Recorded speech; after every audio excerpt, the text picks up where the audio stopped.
அன்பாலே அண்ணனே விழாவீரனே பெரியார் பேரனே மன்னா மன்னா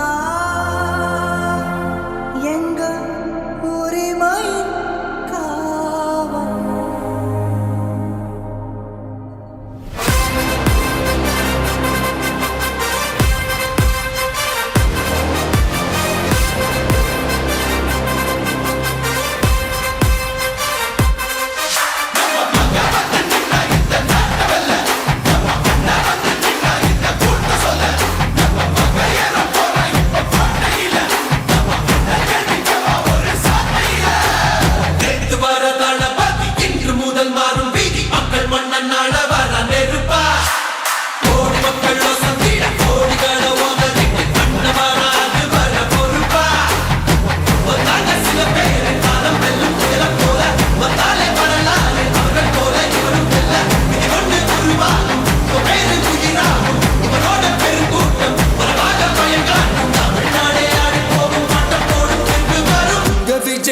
விஜய் உயிரன வரனா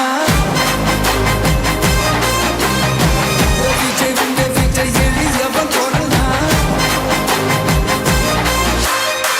விஜய் உங்க விஜய் தனியார் இல்ல கடனா விஜய் உங்க விஜய் எளியவன் கொரனா விஜய் உங்க விஜய் தனியார் இல்ல கடனா மக்கள் தானே மன்னர்களே உனக்கு காட்ட வரனா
விஜய் உயிரன வரனா விஜய் உங்க விஜய் எளியவன் கொரனா விஜய் உங்க விஜய் தனியார் இல்ல கடனா விஜய் உங்க விஜய் எளியவன் கொரனா விஜய் உங்க விஜய் தனியார் இல்ல கடனா மக்கள் தானே மன்னர்களே உனக்கு காட்ட வரனா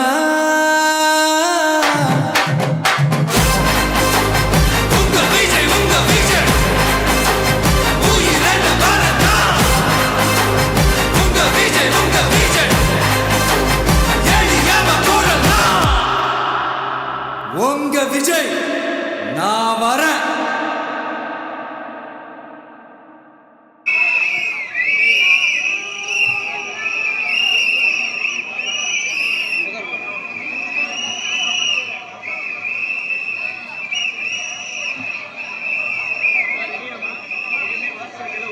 ஐயா கே ஏ செங்கோட்டையன் அவர்களையும் துணை பொதுச் செயலாளர் அண்ணன் ராஜ்மோகன் அவர்களையும் கழக பரப்புரை செயலாளர் அண்ணன் நாஞ்சில் சம்பத் அவர்களையும் தேர்தல் பிரச்சார குழு உறுப்பினர் ஜே.சி.டி. பிரபாகர் அவர்களையும்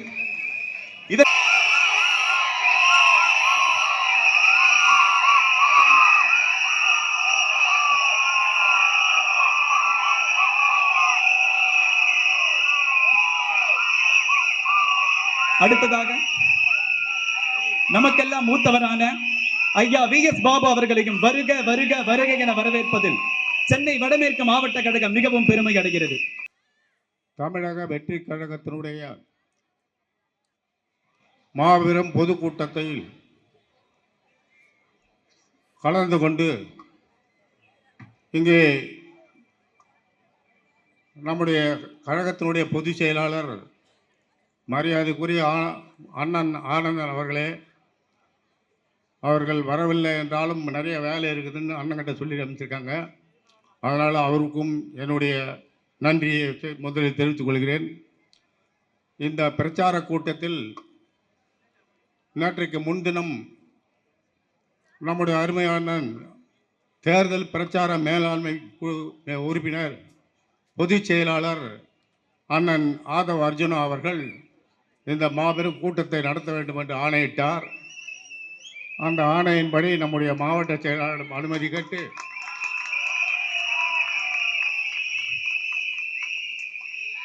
இந்த கூட்டத்திலே சிறப்பாக கலந்து கொண்டிருக்கின்ற அண்ணன் ஆதவ் அர்ஜுனா அவர்களே, இந்த கூட்டத்தில் கலந்து கொண்டிருக்கின்ற கழகத்தினுடைய மாநில நிர்வாக குழு தலைமை ஒருங்கிணைப்பாளர் என்னுடைய அருமை அண்ணன்,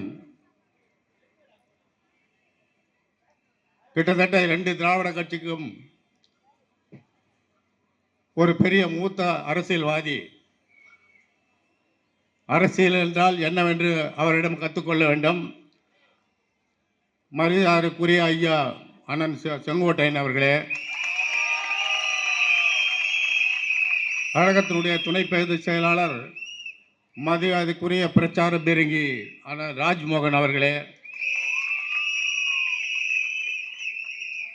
இங்கே சிறப்புரையாற்ற வந்திருக்கின்ற கழக பரப்புரை செயலாளர் மதிப்புக்கும் மரியாதைக்குரிய நம்முடைய அண்ணன் நாஞ்சில் சம்பத் அவர்களே,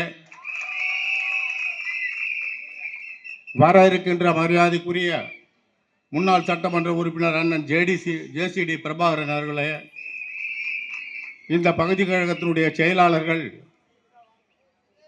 செயலாளர்களே, குளத்தூர் பகுதியைச் சேர்ந்த வட்டக்கழக செயலாளர்களே, மாநில மாவட்ட பகுதி கழக வட்டக்கழக நிர்வாகிகளே, செயற்பியல்களே, மரியாதைக்குரிய நம்முடைய தங்க தளபதியினுடைய உயிரினும் மேலான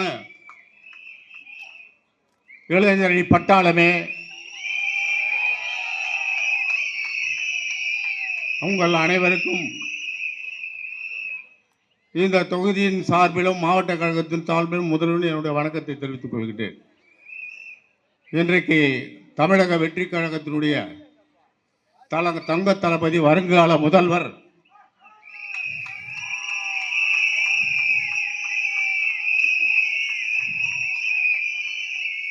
அதே போன்று நம்முடைய வருங்கால மாண்புமிகு அண்ணன் ஆதவ் அர்ஜுனா அவர்களே,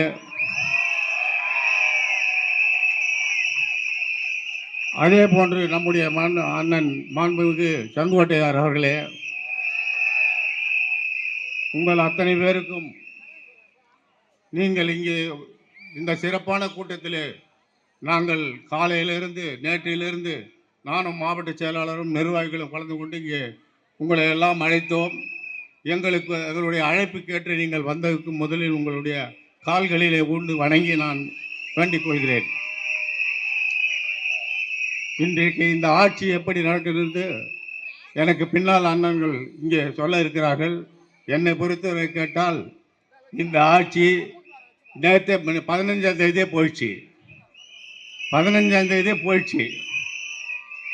அண்ணன் தங்க தளபதி அவர்கள் 15ஆம் தேதி முதலமைச்சர் ஆகிட்டார். இங்கே 2 பேரையும் மாண்புமிகு ஆகிட்டாங்க. எங்கள் அண்ணன் ஆதவ அர்ஜுனா அவர்களும் அண்ணன் செங்கோட்டையும் மாண்புமிகு ஆகிட்டாங்க. ஏன்னு கேட்டிங்கன்னா நம்முடைய இங்கே இருக்கின்ற வேட்பாளர் மரியாதைக்குரிய சட்டமன்ற உறுப்பினர் முதலமைச்சர், அவரை நான் அறிவேன், என்னை அவர் அறிவார்.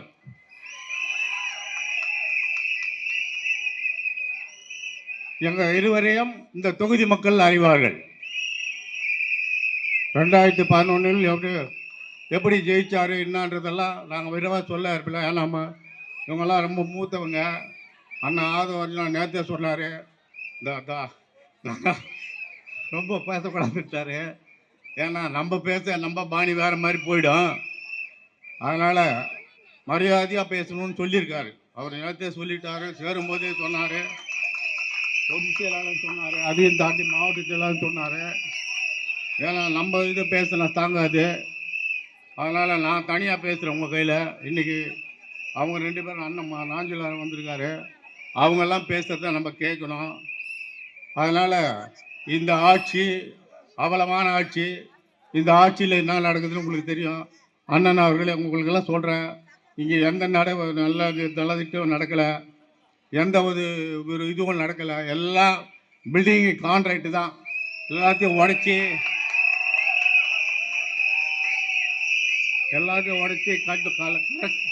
கரெக்ஷன் தான், கமிஷன் தான். எல்லாம் இங்கே கலெக்ஷனும் கமிஷன் இதுதான் இங்கே நடக்குது. இது இப்போ 4.5 வருஷமாக இந்த கதையே முடிஞ்சு போச்சு. எல்லாம் வீட்டுக்கு போகிற நேரம். நீங்கள்லாம் நம்முடைய தங்க தளபதி அவர்களை முதலமைச்சர் ஆகணும்னு நம்ம ஒரே நோக்கத்தோடு ஒன்றுபட்டு இந்த தொகுதியையும் வென்றெடுத்து தளபதியையும் நம்முடைய பொதுச் செயலாளர் அண்ணன்மார்களுடைய காலடியில் வைக்கிறது தான் நமக்கு வேலை. அதனால் இன்றைக்கு சிறப்பான கூட்டத்தில் நம்முடைய அவங்கெல்லாம் கேட்குறதுக்காக நம்ம இங்கே வந்திருக்கோம். அண்ணன் ஆதவ அர்ஜுனா அவர்களே, அண்ணன் செங்கோட்டன் அவர்களே, இங்கே எந்த வேலையும் நடக்கலை. எந்த வேலையும் ஒழுங்காக நடக்கலை. சும்மா தான் ஃபோட்டோ ஷூட்டு தான். இங்கே எந்த ரோடு சரியில்லை. இன்டீரியர் ரோடு உள்ளே போனீங்கன்னா எல்லாம் ரோடு நோண்டி வச்சுருக்காங்க. உங்களுக்கெல்லாம் தெரியும்ல, உண்மை தானே? தெரியுதா? அதனால் நம்ம பட்டியலிட்டு சொல்லலாம். இங்கே எந்த ரோடும் சரி கிடையாது, எந்த வேலையும் சரி கிடையாது. ஏதாவது பில்டிங்கை உடைக்க வேண்டியது, கமிஷன் வாங்க வேண்டியது, சாப்பிட வேண்டியது, இதுதான் வேலை அவங்களுக்கு. அடித்ததெல்லாம் போகிறோம். அதனால் வீட்டுக்கு அனுப்பிச்சிட்டோம். இனிமேல் வர இதில் நம்ம ஒத்துமையாக இருந்து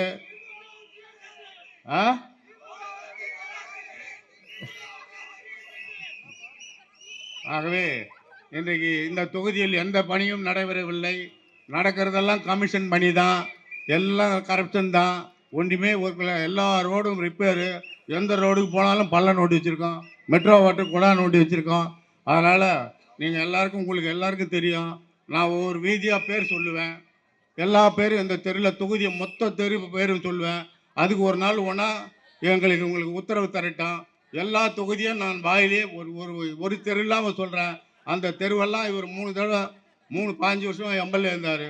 10 தெருவை சொல்லிட்டாருன்னா நான் அந்த ஊரை விட்டே போயிடுறேன்.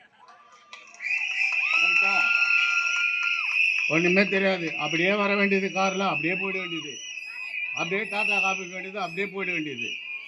ஜனங்களை ஏமாத்துறது தான் உங்களுக்கு வேலை. அதனால் நான் கூடவே இருந்தவன், நான் அனுபவித்தவன். அதனால் இந்த ஆட்சி விழுந்து விட்டது. இனி வர தேர்தலில் தங்க தளபதி அவர்களை முதலமைச்சர் ஆக்கணும். அதான் நமக்கு வேலை. இங்கே 2 பேரையும் மாண்புமிகு ஆக்கணும். அதுதான் நம்ம வேலை.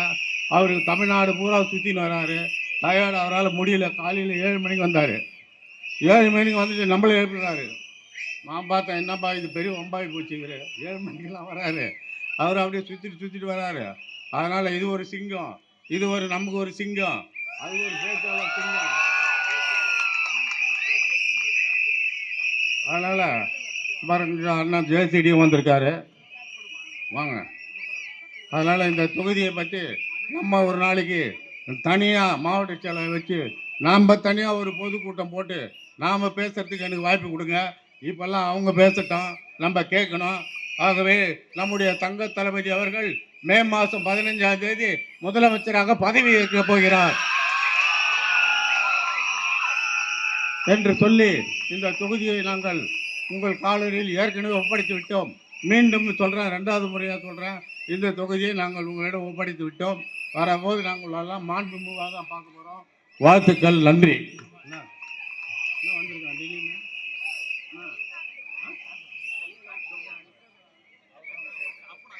மட்டுமில்ல, நம்முடைய தலைவர் தளபதி அவரின் ஆட்சியில் தமிழ்நாட்டில் உள்ள ஒவ்வொரு குழந்தையும் தன் குழந்தையாக எண்ணி அவர்களின் எதிர்காலத்தை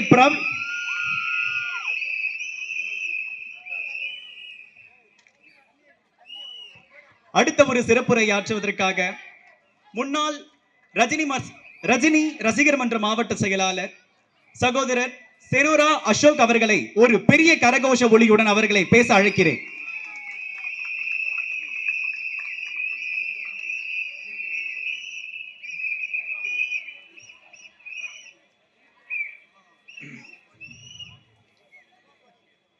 முதல் பொதுக்கூட்டம், அரசியல் பொதுக்கூட்டம் இது. எனக்கு பொது மீட்டிங் நிறைய பேசியிருக்கேன் மண்டத்தில், ஆனால் அரசியல் ரீதியாக முதல் பொதுக்கூட்டம் இது. அதனால் ஏதாவது தவறுதலாக பேசினால் அதை யாரும் இது சோசியல் மீடியாவில் பெருசு பண்ணி எதுவும் பண்ண வேணாம். நான் அரசியலில் ஒரு குழந்தை, அதில் தவறுதல் எடுத்துக்க வேணாம். பொதுவாக நான் இங்கே வந்த காரணமே ஒரு காரணத்துக்காக தான் இங்கே வந்தேன். இல்லைனா எனக்கு இங்கே இல்லை, ஒரு விஷயம் பேசணும் தான் வந்தேன். எனக்கு வயசு இப்போ 59. நான் 13 வயசு இருக்கும்போது பேசலாமா? உங்கள் பர்மிஷனோடு தான் பேசுகிறேன். திரு ரஜினிகாந்த் அவர்களை ரசித்து 13 வயசில் ஒரு நல்ல மனிதனாக இருக்காங்கன்னு ரசித்து இன்னைக்கு 59 வயது. என்னோட அண்ணனுக்கு திருமணம் செய்து வைத்தது அவர்தான். எனது நல்லது கெட்டது எல்லாம் என் ஆசீர்வதித்தது அவர்தான்.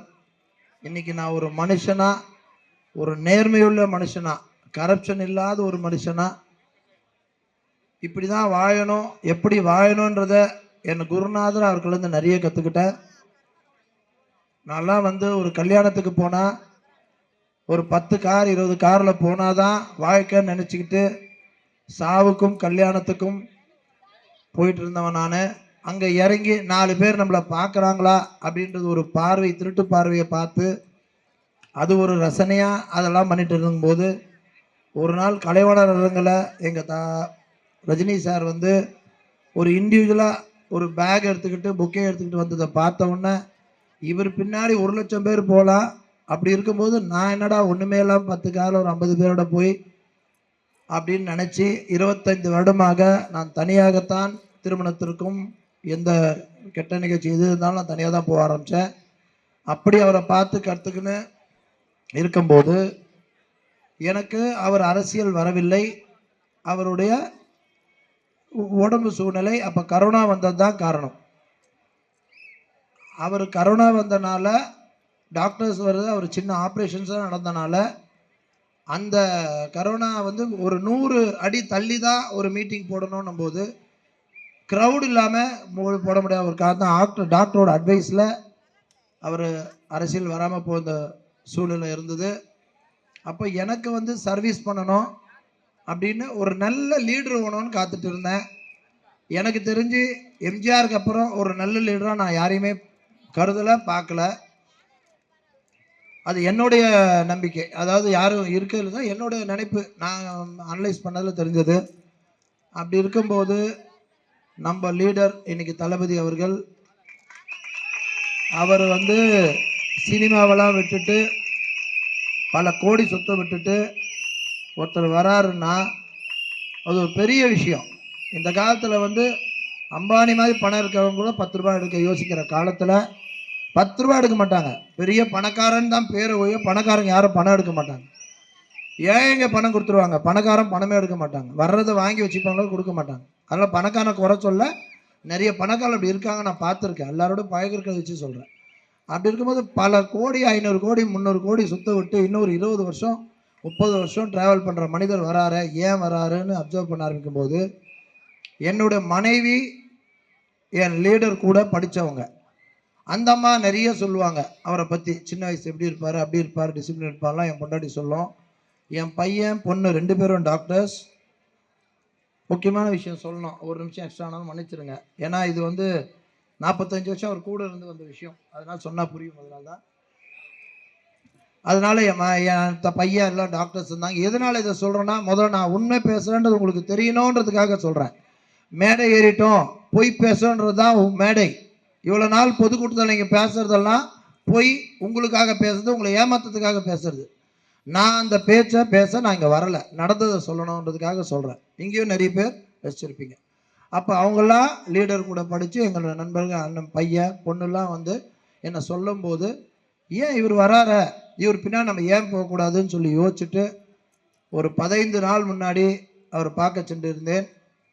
அதுக்கு முன்னாடி நம்ம ஆதவர்ஜுன் சார் வந்து எனக்கு ஒரு 12-13 வருஷமாக தெரியும் பேஸ்கெட்பால் அசோசியேஷனில். அவர் பேஸ்கெட்பால் பிளேயராக ஒரு ஏழ்மையான குடும்பத்திலேருந்து ஒன்றுமே இல்லாமல் வந்தவர். அதை அவர் நான் பேசலாமா என்னன்னு தெரில, அது ஒரு காழ்ப்புணர்ச்சி ஆகிடக்கூடாது. அப்பா அம்மா இல்லாமல் ஒரு ஏழை குடும்பத்தில் எஸ்டிஏ பேஸ்கெட்பால் கோச் வாசலில் இருந்து எனக்கு உள்ள சான்ஸ் கிடைக்காத ஆடுறதுக்குன்னு இருந்த ஒரு மனிதர். வாய்ப்புள்ள நீங்களாம் இதெல்லாம் எடுத்துக்கணும். வாழ்க்கையில் ஒன்றும் இல்லை, அப்பா அம்மா எல்லாம் நினைக்காதீங்க, இண்டிவிஜுவல் நினச்சா முடியுன்றது ஒரே ஒரு உதாரணம் ஆதவர்ஜுன். அப்படி வந்து வந்து வந்து இப்போ நம்ம லீடர் வந்தது 2 வருஷமா தான், 3 வருஷமா அரசியல் வந்திருக்காரு, மக்கள் நலன் தான் இருந்தார். அப்போ ஆதவ் சார் எங்களை பேசும்போதெல்லாம், நான் இப்போ ரஜினி மன்ற மாவட்ட செயலராக இருக்கும்போது தலைவரை பற்றி எப்பயுமே எங்களை புகழ்ந்து பேசி, நான் தலைவருக்காக நலத்திட்டங்கள் செய்யும்போது நிறைய பணமும் கொடுத்து, அண்ணா ஏழைங்களை நல்லா இருக்க வேணாம், ஏழைங்களை கொடுங்கண்ணே, புடவை வாங்கி கொடுங்கண்ணே அப்படின்னு 5000 புடவைகள், ஸ்கூல் பேகு பசங்களுக்குன்னு வாங்கி கொடுத்து எங்கள் ரஜினி சார் மன்றம் நடத்தும் போது அவரும் ஒரு என் கூட இருந்து சாருக்காக பண்ணவர் தான் ஆதவர்ஜுன். அப்படி பண்ணுற மனிதர், எங்களை அவ்வளோ பெருமையாக பேசுகிற மனிதர். இப்போ ஒரு இஷ்யூ வந்து அன்னைக்கு போராட்டத்தில் அவர் பேசுறதா பெரிய சர்ச்சைகள் இருக்குது. அந்த சர்ச்சைகள் வந்து நான் அங்கே இருந்தேன். அவர் கண்டிப்பாக தவறுதலாக பேசியிருந்தால் அதே மேடையில் ஏறி எனக்கு அது புரிய வைங்க, ஏன் இப்படி பேசின்னு கேட்டிருக்க தைரியம் எனக்கு இருக்குது, கேட்டிருப்பேன். ஆனால் அவர் இன்டென்ஷனாக பேசலான்ற ஒரு காரணத்தினால நேராக பார்க்குறதுக்கும் பேப்பரில் படிக்கிறதுக்கும் வித்தியாசம் இருக்குது. ஒரு பேப்பரில் படிக்கும்போது நம்ம மைண்ட் வேற மாதிரி சொல்லுவோம், நேரில் பார்க்குறது அது உண்மை தெரியும். நான் தான் நன்மையாக இருந்தேன். 45 வருஷமாக ரஜினி சார் கூட இருந்தவன் எப்படி விட்டு கொடுத்துருவான்? நான் இன்னைக்கு லீடரோட வந்தனால என் ஒய்ஃபை நாளைக்கு திட்டினா விட்டுருவேனா, என் பையனை திட்டினா விட்டுருவேனா, என் நண்பனை திட்டினா விட்டுருவேனா? அது மாதிரி 45 வருஷம் அவர் கூட இருந்தவன் நான் எப்படி உணர்வு இல்லாமல் இருக்குமா ஒரு ஜஸ்ட் ஒரு 10 நாளில்? அப்போது அவர் இன்டென்ஷனோட பேசலன்றதை தெரிஞ்சுக்கிட்டேன். அவருக்கு ஒரே ஒரு இது, அன்னைக்கு நடந்தது போராட்டத்தை பற்றி. அந்த போராட்டத்தில் திமுகவை இது பண்ணி பேசும்போது அவரை உணர்ச்சி பூர்வமாக இந்த சொசைட்டியை மாற்ற முடியாத இயக்கத்தில் இருக்கவங்க வார்த்தை தவறி வரலாம். அப்படி வந்ததாக தான் நான் கருதுகிறேன். அது மாதிரி ஒன்றும் இன்டென்ஷனே பேசலை. அதனால் எனக்கு என் ரசிகர்கள், நான் இவ்வளோ 45 வருஷம் இருந்தனால முந்தா நேற்று என் ரசிகர் மன்ற மாவட்ட செயலாளரை நேற்று ரிசைன் பண்ணிட்டேன். ஏன்னா ஒரு இதில் இருக்கும்போது இருக்கக்கூடாது, ரிசைன் பண்ணிட்டேன். ஆனால் ஒரு அற்புதமான மனிதர் ரஜினி சார், அதில் எந்த மாற்றமும் யார் சொன்னாலும் நான் ஏற்றுக்க மாட்டேன். அவர் பயந்தாங்கோலி கிடையாது, போராட்ட குணமுடையவர். இல்லைன்னா அன்றைக்கெல்லாம் நிறைய பேரை எழுத்து குரல் கொடுத்த மனிதர். அவரெல்லாம் போராட்ட குணமுடைய மனிதர். அப்படிப்பட்ட தைரியசாலாம் நீங்கள் பார்க்கவே முடியாது. அதனால் என் பழகின இதில் 45 வருஷம் பழகிருக்கின்ற உரிமையில் அவரை பற்றி நான் சொல்கிறேன். எனக்கு ஆதவர்ஜுன் சாரை வந்து ஒரே ஒரு கோரிக்கை மட்டும் வச்சுக்கிறேங்க. நான் கூட இருந்தேன், எனக்கு தெரியும் உங்களுக்கு இன்டென்ஷன் இல்லைன்னு தெரியும். ஆனால் பப்ளிக்காக எனக்கு நீங்கள் எந்த எண்ணத்தில் பேசுனீங்க அப்படின்றது எனக்கு தெரிஞ்சுக்கணும்னு ஆசைப்பட்றேன். நான் ரசிகராக இவ்வளோ வருஷம் பழகிருக்கேன். 45 வருஷம் குடும்பமாக தமிழ்நாடு மொத்தம் பழகிருக்கேன். ஆனால் உலகத்தில் இருக்க எல்லா ரஜினி ரசிகர்களுக்கும் ஒன்றே ஒன்று சொல்கிறேன், ரஜினி சாரை பற்றி யாராவது இதில் எது பேசினாலும் உங்கள் சார்பாக நான் கேள்வி கேட்பேன். உங்கள் சார்பாக ஏன் பேசுங்கன்றது புரிய வைங்கன்னு கேட்பேன். அதனால் உலகத்தில் இருக்க எல்லா ரசிகருக்கும் சொல்கிறேன், உங்கள் சார்பாக நான் டிவிகேல இருக்கிறேன்றதை புரிஞ்சுக்கிட்டு உரை ஆற்றியமைக்கு மிக்க நன்றி அண்ணா. எல்லா மேடைகளிலும் சொல்றது தாங்க, என்னதான் எங்க தலைவர் மீது நீங்கள் அவதூறுகளை பரப்பினாலும் அல்லல் படும் செய்திகளை பரப்பினாலும் எங்க அண்ணனை பத்தி எனக்கு தெரியும்னு நினைக்கிற இந்த ஒவ்வொரு மனசு தாங்க தமிழக வெற்றி கழக தோழர்கள். இதனை அடுத்ததாக சிறப்புரை வழங்குவதற்காக தேர்தல் அறிக்கை குழு உறுப்பினர் JCD பிரபாகர் அவர்களை ஒரு பெரிய கரகோஷ ஒலியுடன் பேச அழைக்கிறேன்.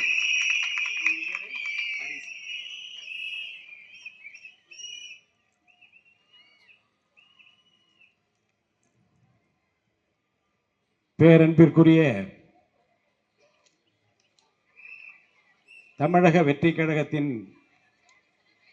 வெற்றி விழா கூட்டம் போல திரண்டிருக்கிற என் அருமை தளபதியின் நெஞ்சத்தில் நீங்காது நிறைந்திருக்கிற வீரர்களே, வீராங்கனைகளே, இங்கே எழுச்சியுரை ஆற்ற வருகை தந்திருக்கிற தமிழ்நாடு முழுவதும் தமிழக வெற்றி கழகத்தின் கொள்கைகளை, கோட்பாடுகளை, நம்முடைய தளபதியை பற்றி மேடைதோறும் முழங்கி கொள்கை விளக்கத்தை அளித்து வருகிற அருமை அண்ணன் நாஞ்சில் சம்பத் அவர்களே, பேரன்பிற்கும் மிகுந்த மரியாதைக்கு உரியவரும், புரட்சி தலைவர் அடியொற்றி புரட்சி தலைவி அம்மா ஆணையை ஏற்று தமிழகம் முழுவதும் அனைத்திந்திய அண்ணா திராவிட முன்னேற்ற கழகம் விழுதுவிட்டு வளர்வதற்கு காரணமாக இருந்தவரும், தூய உள்ளத்தோடு, தொண்டு உள்ளத்தோடு இன்றைக்கு தளபதியின் தலைமையை ஏற்று, அவர் ஆணையை ஏற்று, அவர் சொல்லுகிற அந்த பணிகளை எல்லாம் இன்றைக்கு செம்மையாக நிறைவேற்றி வருகிற அண்ணன் செங்கோட்டையன் அவர்களே, அன்பிற்கும் மிகுந்த பாசத்திற்கும் உரிய அருமை சகோதரர் தேர்தல் மேலாண்மை பொதுச் செயலாளர் அருமை சகோதரர் அண்ணன் ஆதவ் அர்ஜுனா அவர்களே, அருமை சகோதரர் துணை பொதுச் செயலாளர் ராஜ்மோகன் அவர்களே, அருமை சகோதரர் செனோரா அசோக் அவர்களே, கூற்றுடன்று எதிர்வரினும் கூடி எதிர்க்கிற ஆற்றல் படை இங்கே குளத்தூரிலும் இருக்கிறது பார் என்று பாருக்கு உணர்த்துகிற என் அருமை சகோதர சகோதரிகளே, நண்பர்களே, நம்ம செனோரா அசோக் அவர்கள் தான் யார் ரசிகர் மன்றத்திலே வளர்ந்தார் என்பதையும், அண்ணன் ஆதவ் அர்ஜுனா அவர்கள் விளக்கம் சொல்ல வேண்டும் என்பதையும் இங்கே அவர்கள் கேட்டுக்கொண்டார்கள். நீங்கள் ஒன்றும் கவலைப்பட வேண்டாம். தமிழக வெற்றி கழகத்தின் தலைவரை பொறுத்த வரைக்கும் அவர் கடந்து வந்த பாதையில் இதுகாரம் எல்லளவும் மாசு மறுவற்ற முறையிலும் தூய எண்ணத்தோடும் எல்லா தலைவர்களையும் மதிக்கின்ற பாங்கினை இந்த நாடே அறியும். அந்த வகையில் அண்ணன் ஆதவ் அர்ஜுனா அவர்கள் அசோக் சார் கேட்டார் என்பதற்காக அல்ல, அவருக்கே தெரியும் தான் பேசியது என்ன, அதற்கு என்ன விளக்கம் என்பதை அவராகவே தரத்தான் போகிறார். நம்முடைய உள்ளத்தில் வைத்து பாராட்ட வேண்டிய, போற்ற வேண்டிய தலைவர்களிலே தமிழகம் விழிப்போடு இருந்து உன்னிப்பாக பார்த்து கொண்டிருக்கிற பெருந்தகைகளிலே ஒருவர் தான் அண்ணன் ரஜினிகாந்த் அவர்கள். நான் அவரை நேரடியாக சந்தித்ததில்லை. ஒரு முறை மட்டும் காவிரி நீர் பிரச்சனைக்காக அவர் உண்ணாவிரதம் உட்கார்ந்தார்.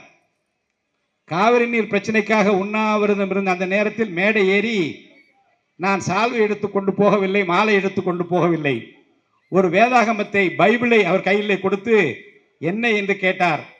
நீங்கள் துணிச்சலோடு அரசாங்கத்தை எதிர்த்து இந்த தமிழ்நாட்டு மக்களுக்காக, தமிழ்நாட்டு நீர் தேவைக்காக இங்கே உண்ணாவிரதம் உட்கார்ந்திருக்கின்றீர்கள், உங்களை பாராட்டுவதற்காக மேடை ஏறி இருக்கிறேன் என்று அந்த வேதாகமத்தை கொடுத்தேன். இது எதை படிப்பது என்று கேட்டார். நான் 37ஆம் சங்கீதத்தை எடுத்து அந்த முதல் 3 வசனங்களை படித்து காட்டினேன். பொல்லாதவர்களை குறித்து நீ எரிச்சல் அடையாதே, நியாயக்கேடு செய்கிறவர்கள் பொறாமை கொள்ளாதே என்று ஆரம்பிக்கும். அதை எடுத்து அந்த 3 வரிகளை எல்லாம் அவருக்கு படித்து காட்டிவிட்டு நான் மேடை விட்டு இறங்கினேன். 96ஆம் ஆண்டு தமிழ்நாட்டிலே ஒரு ஆட்சி மாற்றம் ஏற்படுவதற்கு அவர் கொடுத்த முதல் குரலும் பேசிய பேச்சுக்களும் இன்னும் நெஞ்சத்திலே நீங்காது இருக்கிறது. தமிழ்நாட்டு மக்களுக்கு பிரச்சனை என்று வருகிற போது அந்த தமிழ் மக்களின் உணர்வோடு தன்னை கலந்து கொண்டு எல்லா காலகட்டங்களிலும் துணை நின்றவர் என்பதை யாரும் மறுக்க முடியாது. சாதாரண மனிதராக பிறந்து மாமனிதராக வளர்ந்து தன்னை வாழ வைத்திருக்கிற இந்த தமிழ்நாட்டு மக்களுக்காக குரல் கொடுக்கிற உள்ளம் அவர் உள்ளம் என்பதை தமிழக வெற்றி கழகத்தினுடைய தலைவர் அறிவார், நாங்கள் அறிவோம். அண்ணன் ஆதவ் அர்ஜுனா அவர்கள் நிச்சயமாக, சகோதரர் அசோக் அவர்கள் அந்த வேண்டுகோளை ஏற்று இங்கு நிச்சயமாக பேசுவார். எங்களை பொறுத்த வரைக்கும் உப்பரியிலே வைத்து பாராட்ட வேண்டியவர்களை, போற்ற வேண்டியவர்களை நாம் பாராட்டுவோம், போற்றுவோம். இன்றைக்கு தமிழக வெற்றி கழகம் ஒரு மாபெரும் வெற்றியை நோக்கி நம்முடைய சகோதரர் VS பாபு அவர்கள் இன்றைக்கு கொளத்தூர் பகுதியிலே ஒரு பொதுக்கூட்டம் ஏற்பாடு செய்திருக்கிறோம், வர வேண்டும் என்று கேட்டார்கள். நான் அண்ணன் VS பாபு அவர்களை உங்களுக்கு அறிமுகப்படுத்த தேவையில்லை. ஏனென்றால் உங்களுக்கெல்லாம் நன்றாக தெரியும், யாரை வரவேற்க வேண்டுமோ வரவேற்பார், யாரை ஓட விட வேண்டுமோ ஓட விடுவார். அவரை பொறுத்த வரைக்கும் நீண்ட நெடிய அரசியல் பயணம் காரணமாக பல்வேறு திக்குகளே மூலை முடுக்கெல்லாம் முனைந்து வந்தவர். கொளத்தூர் பகுதியை நன்கு அறிந்தவர். மக்களுடைய நாடி நரம்புகளை தொட்டு பார்த்தவர். தேவைகளை உணர்ந்தவர். கூப்பிட்ட குரலுக்கு ஓடோடி வரக்கூடியவர்களை எல்லாம் பக்கத்திலே அரவணைத்து வைத்திருப்பவர். தமிழக அரசியலை பொறுத்த வரைக்கும் ஒரு மாற்றம் வேண்டும் என்று மக்கள் விரும்புகிறார்கள். திராவிட முன்னேற்ற கழகமும் வேண்டாம், அண்ணா திராவிட முன்னேற்ற கழகம் வேண்டாம், அவர்களுக்கு முட்டுக் கொடுக்கிற பாரதிய ஜனதா கட்சியும் வேண்டாம், பாரதிய ஜனதா கட்சியினுடைய தலைமையில் இயங்குகிற எந்த கட்சியும் வேண்டாம். எங்களுக்கு வேண்டியதெல்லாம் தளபதி விஜய் தான் என்று மக்கள் முடிவெடுத்து விட்டார்கள். இதில் என்ன காரணம் என்றால், இதற்கு என்ன காரணம் என்றால், மக்கள் நீண்ட காலத்திற்கு பிறகு, எதிர்பார்ப்புகளுக்கு பிறகு ஏமாந்து ஏமாந்து ஏமாந்து மீண்டும் ஒரு எம்ஜிஆர் கிடைக்க மாட்டாரா என்று ஏங்கி கிடந்த நேரத்தில் அந்த ஏக்கத்தை வாட்டத்தை போக்குகிற ஒரு நல்லவராக வல்லவராக தளபதி விஜயை பார்க்கிறார்கள். ஒரு நல்லவர் வர வேண்டும், ஒரு நல்லாட்சி தர வேண்டும், மாற்றத்தை கொண்டு வர வேண்டும், அவர் எம்ஜிஆரை போல இருக்க மாட்டாரா என்கின்ற அந்த ஏக்கத்தை தீர்ப்பதற்காகத்தான் இன்றைக்கு தளபதி விஜய் அவர்கள் களத்தில் இறங்கி இருக்கிறார்கள். நிச்சயமாக கோட்டைக்கு செல்வார், கோலோச்சுவார், மக்கள் வாட்டத்தை போக்குகிற ஒரு மாபெரும் தலைவராக மீண்டும் மீண்டும் மீண்டும் ஆட்சி பொறுப்பு வரக்கூடிய ஒரு தலைவராக விடுவார். ஏமாற்றுக்காரர்களுக்கு தமிழ்நாட்டில் இனி இடமில்லை. எத்து வேலை செய்கின்றவர்களுக்கு இனி இடமில்லை. ஒரே ஒரு குட்டி கதையை சொல்லிவிட்டு நான் முடித்து விடுகிறேன். ஊரிலே இருக்கின்றவர்களை ஏமாற்றிக் கொண்டே இருப்பான் ஒருத்தன். நாட்டிலே அவனுடைய ஏமாறாதவர்களே இல்லை என்று சொல்லக்கூடிய அளவுக்கு ஆற்றல் மிக்கவன். அவன் சொல்லுகிறான் பக்கத்து வீட்டுக்காரனை பார்த்து, என் வீட்டிலே தண்ணீர் பிடிப்பதற்கு ஒரு சொம்பு குடம் வேண்டும், அதை தா என்று கேட்கிறான். பக்கத்து வீட்டுக்காரன் பார்க்கிறான், எப்பா நீ பெரிய ஆள், உன்னிடம் இல்லாதவா செம்பு குடமா நான் கேட்க போகிறேன் என்று ஒரு செம்பு குடத்தை கொடுக்கிறான். 2 நாள் பொறுத்து நான் கொடுத்த செம்பு குடம் எப்படி இருக்குது என்று பக்கத்து வீட்டுக்காரன் கேட்கிறான். அவன் சொல்லுகிறான், கொஞ்சம் இரு, பிரசவம் நடந்து கொண்டிருக்கிறது, நீ கொடுத்த அந்த செம்பு குடம் ஒரு குட்டி போட்டிருக்கிறது, எடுத்து கொண்டு வந்து தருகிறேன் என்று பெரிய செம்பு குடத்திலே பக்கத்திலே ஒரு சின்ன ஒரு செம்பு குடத்தை வைத்து, இது குட்டி போட்டிருக்கிறது 2 நாளில் என்று திருப்பி கொடுக்கிறான். வீட்டுக்கு போனவன் யோசிக்கிறான், செம்பு குடத்தை கொடுத்தோம், குட்டி போட்டுக்கிறது கொடுத்திருக்கிறானே என்று வியந்து போய் பெண்டாட்டி அழைத்து சொல்லுகிறான், குடும்பத்தாரை அழைத்து சொல்லுகிறான். ஒரு வாரம் பொறுத்து அந்த எத்து வேலைக்காரன், ஏமாற்றுக்காரன், எப்படியும் ஏமாற்றியே பிழைக்க வேண்டும் என்று இருக்கின்றவன், எதை சொன்னால் மக்கள் ஏமாறுகள் என்று காத்திருந்து காத்திருந்து ஏமாற்று வார்த்தைகளை ஏமாற்றுகிறவன் ஒரு வாரம் கழித்து கேட்கிறான், வீட்டிலே ஒரு பூஜை நடக்கிறது, ஒரு பெரிய வெள்ளி குடம் இருந்தால் கொடு, பூஜை முடித்து கொடுத்து விடுகிறேன் என்று கேட்கிறான். இவன் நினைக்கிறான், பித்தளை குடம் கொடுத்ததற்கே குட்டி போட்டது என்று குட்டி பித்தளத்தை கொடுத்தான், ஒரு வெள்ளி குடத்தை கொடுத்தால் அது எப்படி ஆகிறது பார்ப்போம் என்று இவனுக்கு ஆசை. கொடுக்கிறான். ஒரு வாரம் பொறுத்து என்ன இன்னும் வெள்ளிக்கூடம் வரவில்லையே என்று கேட்கிறான்.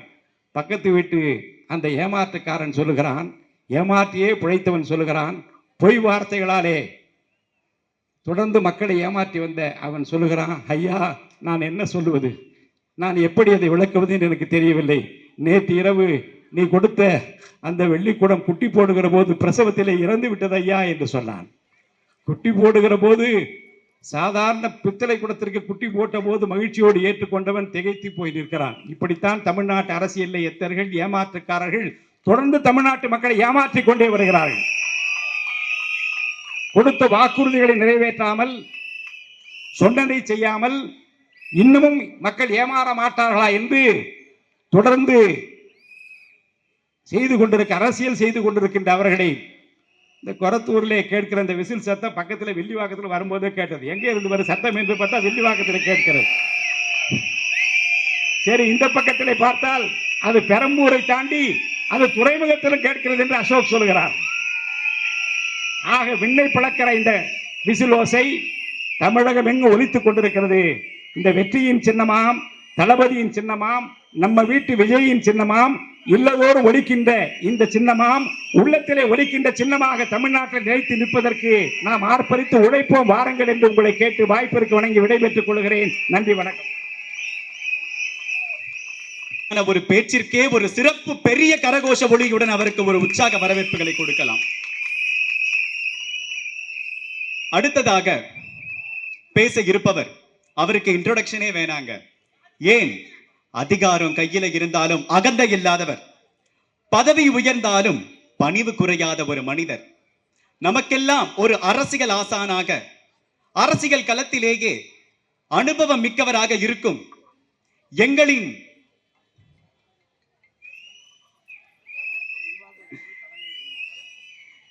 நிர்வாக குழு தலைமை ஒருங்கிணைப்பாளர் ஐயா KA செங்கோட்டையன் அவர்களை ஒரு பெரிய கரகோஷ ஒலியுடன் பேச அழைக்கிறேன்.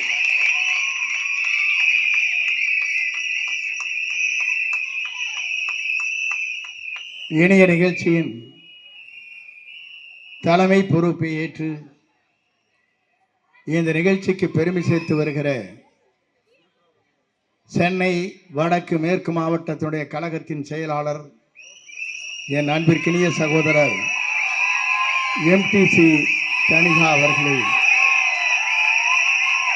சிறந்த நிகழ்ச்சியிலே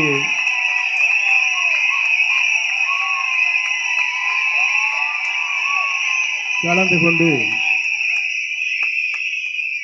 ஆர்ப்பரிக்கிற கூட்டமாக இருந்தாலும் சரி, தேர்தல் களமாக இருந்தாலும் சரி, தேர்தலில் எப்படி பிரச்சார மேலாண்மையை பொதுச் செயலாக இருந்து ஆற்ற முடியும் என்ற ஆற்றல் படைத்த என்று மற்றவருக்கு சிம்ம சொப்பனமாக விளங்கிக் கொண்டிருக்கிற அன்பிற்கினிய சகோதரர் ஆதவ் அர்ஜுன் அவர்களே சிறந்த நிகழ்ச்சியிலே கலந்து கொண்டு எங்களுக்கெல்லாம் கழகத்தில் சிறந்த பணிகளை 30 ஆண்டு காலம் ஆட்சி இருக்கிற கழக பொதுச் செயலாளர் அன்பிற்கினிய அரிமன்னன் ஆனந்தன் அவர்களே சிறந்த நிகழ்ச்சியிலே எங்களுக்கு பிறகு சிறப்பான முறையிலே தன் கருத்துக்களை வழங்க இருக்கிற முன்னாள் சட்டப்பேரவை உறுப்பினர், தேர்தல் பிரச்சார குழுவினுடைய உறுப்பினர் அன்பிற்கினிய அருமை சகோதரர் பிரபாகரன் அவர்களே சிறந்த நிகழ்ச்சியிலே அவர் பேச்சை கேட்க வேண்டும் என்று ஆவலோடு அனைவருக்கும் கருத்துக்களை பரிமாறக்கூடிய கழக பரப்புரையாளர், என் நெஞ்சத்தில் நீங்கா இடத்தை பெற்றிருக்கிற அன்பிற்கினிய அருமையினன் நாஞ்சில் சம்பத் அவர்களே, கழகத்தின் துணை பொதுச் செயலாளர், ஆற்றல் மிக்க பேச்சாளர் அன்பிற்கினிய அருமை சகோதரர் ராஜ்மோகன் அவர்களே, சிறந்த நிகழ்ச்சியிலே கலந்து கொண்டிருக்கிற முனிவேல் அவர்களே, வினோத்குமார் அவர்களே, மைக்கேல் அவர்களே, ரமேஷ் அவர்களே, தினேஷ்குமார் அவர்களே, இந்த நல்ல நிகழ்ச்சியிலே கலந்து கொண்டு கருத்துக்களை வழங்கி இருக்கிற அன்பு சகோதரர் அசோக் அவர்களே, நம்முடைய கழகத்தின் தலைவர், எதிர்கால தமிழகத்தை ஆளப்போகிற தலைவர், அவர் நெஞ்சங்களில் நிறைந்து வாழ்ந்து கொண்டிருக்கிற கழகத்தின் அனைத்து நிர்வாகிகளே, அன்பிற்கினிய பெரியோர்களே, தாய்மார்களே, நண்பர்களே, உங்கள் அத்தனை பேருக்கும் என்னுடைய பணிவான வணக்கத்தை முதலில் நான் தெரிவித்துக் கொள்கிறேன். இந்த நிகழ்ச்சியை காணுகிற போது அன்பிற்கினிய அருமையனன் முன்னாள் சட்டப்பேரவை உறுப்பினர் அருமையனன் புரசை பாபு அவர்கள் இந்த பகுதிக்கு பொறுப்பாளராக இங்கே நியமிக்கப்பட்டிருக்கிறார்கள் தேர்தல் களத்தில். அவரை பற்றி நான் சொல்ல தேவையில்லை. அவர் பொறுப்பாளர் என்று சொன்னாலே மற்றவருக்கு சும்மா சொப்பனமாக விளங்கிக் கொண்டிருப்பவர் என்பதை நான் அறிவேன். என்னோடு பயணம் செய்தவர் அவர். ஆகவே அவரை பற்றி நான் கருத்துக்கள் சொல்வதை காட்டிலும் அன்பு சகோதரர் தனிகா அவர்களை பற்றி சொல்லுகிற போது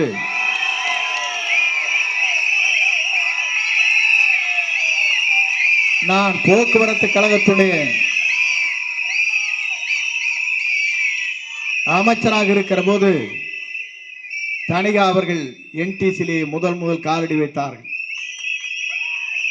இன்றைக்கும் நான் பார்க்கிறேன், சிறந்த பண்பாளர், உழைக்கக்கூடியவர், உங்களை நேசிக்கக்கூடியவர் என்பதை நான் அறிவேன். அவருக்கு என்னுடைய பாராட்டலையும் நன்றியும் நான் தெரிவித்துக் கொள்கிறேன். ஏனே சொல்லுகிறேன் சொன்னால் 20 ஆண்டு காலம் இந்த இயக்கத்திற்காக தன்னை அர்ப்பணித்தவர். நாங்கள் எல்லாம் இப்போது உங்களோடு இணைந்திருக்கிறோம். ஏனென்று சொன்னால் புரட்சி தலைவரோடு 1972 எங்கள் பயணங்களை துவங்கினோம். 77 26 வயதிலே சட்டமன்ற உறுப்பினராக நான் தேர்ந்தெடுக்கப்பட்டேன். 9 முறை சட்டமன்ற உறுப்பினராக பவனி வருகிற போது ஒரே மணித்துளி என்னை தூக்கி எறிந்து விட்டார்கள். தாக்கி பிடித்தவர் தான் நம்முடைய தளபதி என்பதை நான் அறிவேன். ஏன் இதை சொல்லுகிறேன் சொன்னால், அடையாளம் தெரியாதவர்களை அடையாளம் காட்டி என்னை எப்படி பயணப்படுத்தினார்கள் என்பது நம்ம அறிவோம். இங்கே அன்பிற்கினிய சகோதரர் இங்கே சொல்லுகிற போது சொன்னார்கள், நம்முடைய ஆதவ அர்ஜுனை பற்றி சொன்னார்கள். என்னை பொறுத்தவரையிலும் தலை சிறந்த தலைவராக திரைப்படத்தில் விளங்கியவர் போற்றலுக்குரிய ரஜினி அவர்கள். நான் அவரை பற்றி சொல்ல வேண்டும் என்று சொன்னால், 2019 நான் கல்வித்துறையில் பல்வேறு மாற்றங்களை உருவாக்குற போது அவர் ஒரே வரியை சொன்னார், தமிழ்நாட்டில் சிறந்த கல்வித்துறை அமைச்சர் என்று பாராட்டினார். நான் எதற்காக இதை சொல்லுகிறேன் சொன்னால், திறந்த மனது அவரிடத்திலே இருக்கிறது, மனிதநேயம் அவரிடத்திலே இருக்கிறது, நேர்மையை பாராட்டுகிற சக்தி அவரிடத்திலே இருக்கிறது என்பதை என்னால் காண முடிந்தது. அப்படிப்பட்ட தலைவரை பற்றி இங்கே சில பேர் சில கருத்துக்களை சொல்லிக் கொண்டிருக்கிறார். எங்களை பொறுத்தவரையிலும் போற்றக்கூடியவர், பாராட்டக்கூடியவர், வாழ்த்தக்கூடியவர் என்பதை நான் இந்த நேரத்திலே தெரிவித்துக் கொள்கிறேன். நான் அதற்கு மேலே ஒன்றை சொல்ல வேண்டும் என்று சொன்னால், எல்லோரும் இன்றைக்கு நினைக்கிறார்கள், நாளை தமிழகத்தை ஆளப்போவோர் யார்? நாளை தமிழகத்தில் உங்களால் ஆளப்போகின்றவர்தான் நம்முடைய தளபதி என்பதை நான் நாட்டு மக்கள் அனைவரும் உணர்ந்து கொண்டிருக்கிறார். நான் இதை சொல்வதற்கு காரணம், எல்லோரும் சொன்னார்கள், கூட்டணியிலேயே நீங்கள் என்ன செய்ய போகிறீர்கள் என்று கேட்டார்கள்.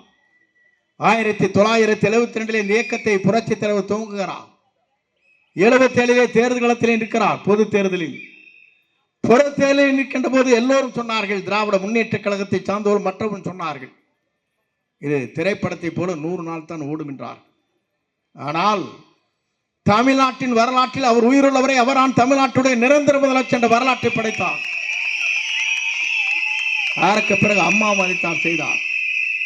இன்றைக்கு சில பேர் சொல்லுகிறார்கள், நாளை தமிழகத்தை ஆளப்போவது நம்முடைய தளபதியை தவிர எவராலும் முடியாது என்ற வரலாற்றை நாம் படைப்போம். இருக்கிற நண்பர்கள் சொல்கிறார்கள், நான் கேட்கிறேன், இந்திய நாட்டின் வரலாற்றில், தமிழகத்தின் வரலாற்றில் நம்முடைய தலைவர் தலைமையாங்கி பொறுப்பேற்றதற்கு பிறகு அவர் இருக்கும் வரை தமிழ்நாட்டின் நிரந்தர முதலமைச்சர் வரலாற்றை படைக்கிற தலைவராக திகழ்வார். அதை யாராலும் மாற்றி காட்ட முடியாது. நான் எதற்காக சொல்லுவேன் சொன்னால், ஆண்டவர்கள் ஆண்டு கொண்டிருப்பவர்கள் ஒரு தூய்மையான ஆட்சியை தமிழகத்திலே தர வேண்டும் என்பதுதான் அவருடைய லட்சிய பயணமாக இருந்து கொண்டிருக்கிறது. இந்த லட்சிய பயணம் எப்படி நாட்டு மக்கள் என்று கேட்டுக் கொண்டிருக்கிறார் சொன்னால், இந்திய நாட்டின் வரலாற்றில், தமிழகத்தின் வரலாற்றில் ஒரு தூய்மையான ஆட்சி நடைபெற வேண்டும் என்பதுதான் நம்முடைய ஆசை. ஆனால் அதே நேரத்தில் நாம் எண்ணி பார்க்கிறோம், தலைவரை பார்க்கிறோம், அம்மாவை பார்க்கிறோம். நான் இன்றைக்கு தளபதியை காணுகிறேன். நான் இன்றைக்கு சொல்வதற்கு காரணம், எத்தனையோ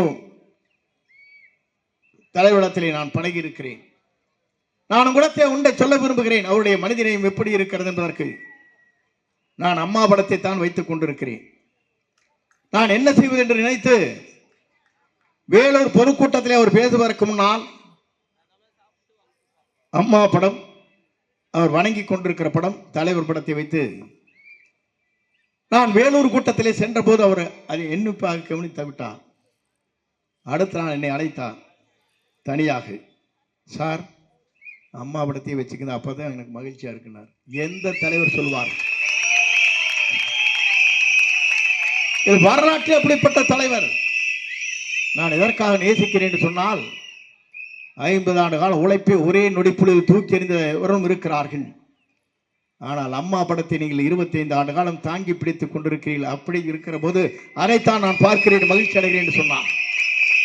நான் எதற்காக இதை சொல்கிறேன் சொன்னால், உங்களுக்கு தெரியாத ஒன்றல்ல, தனிகா பல ஆண்டுகளாக என்னோடு பழகியவர்.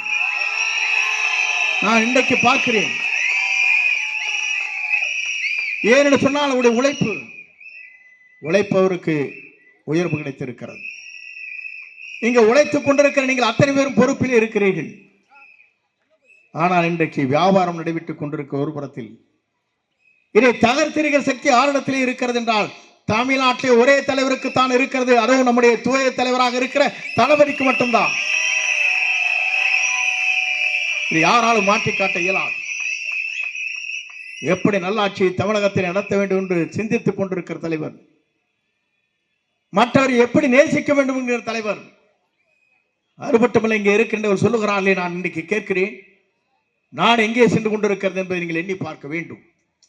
அதைத்தான் தலைவர் மலைக்கணலே பாடுகிற போது சொன்னார், இன்னும் எத்தனை காலம்தான் ஏமாற்றுவார் இந்த நாட்டிலே, சொந்த நாட்டிலே, நம் நாட்டிலேனார்.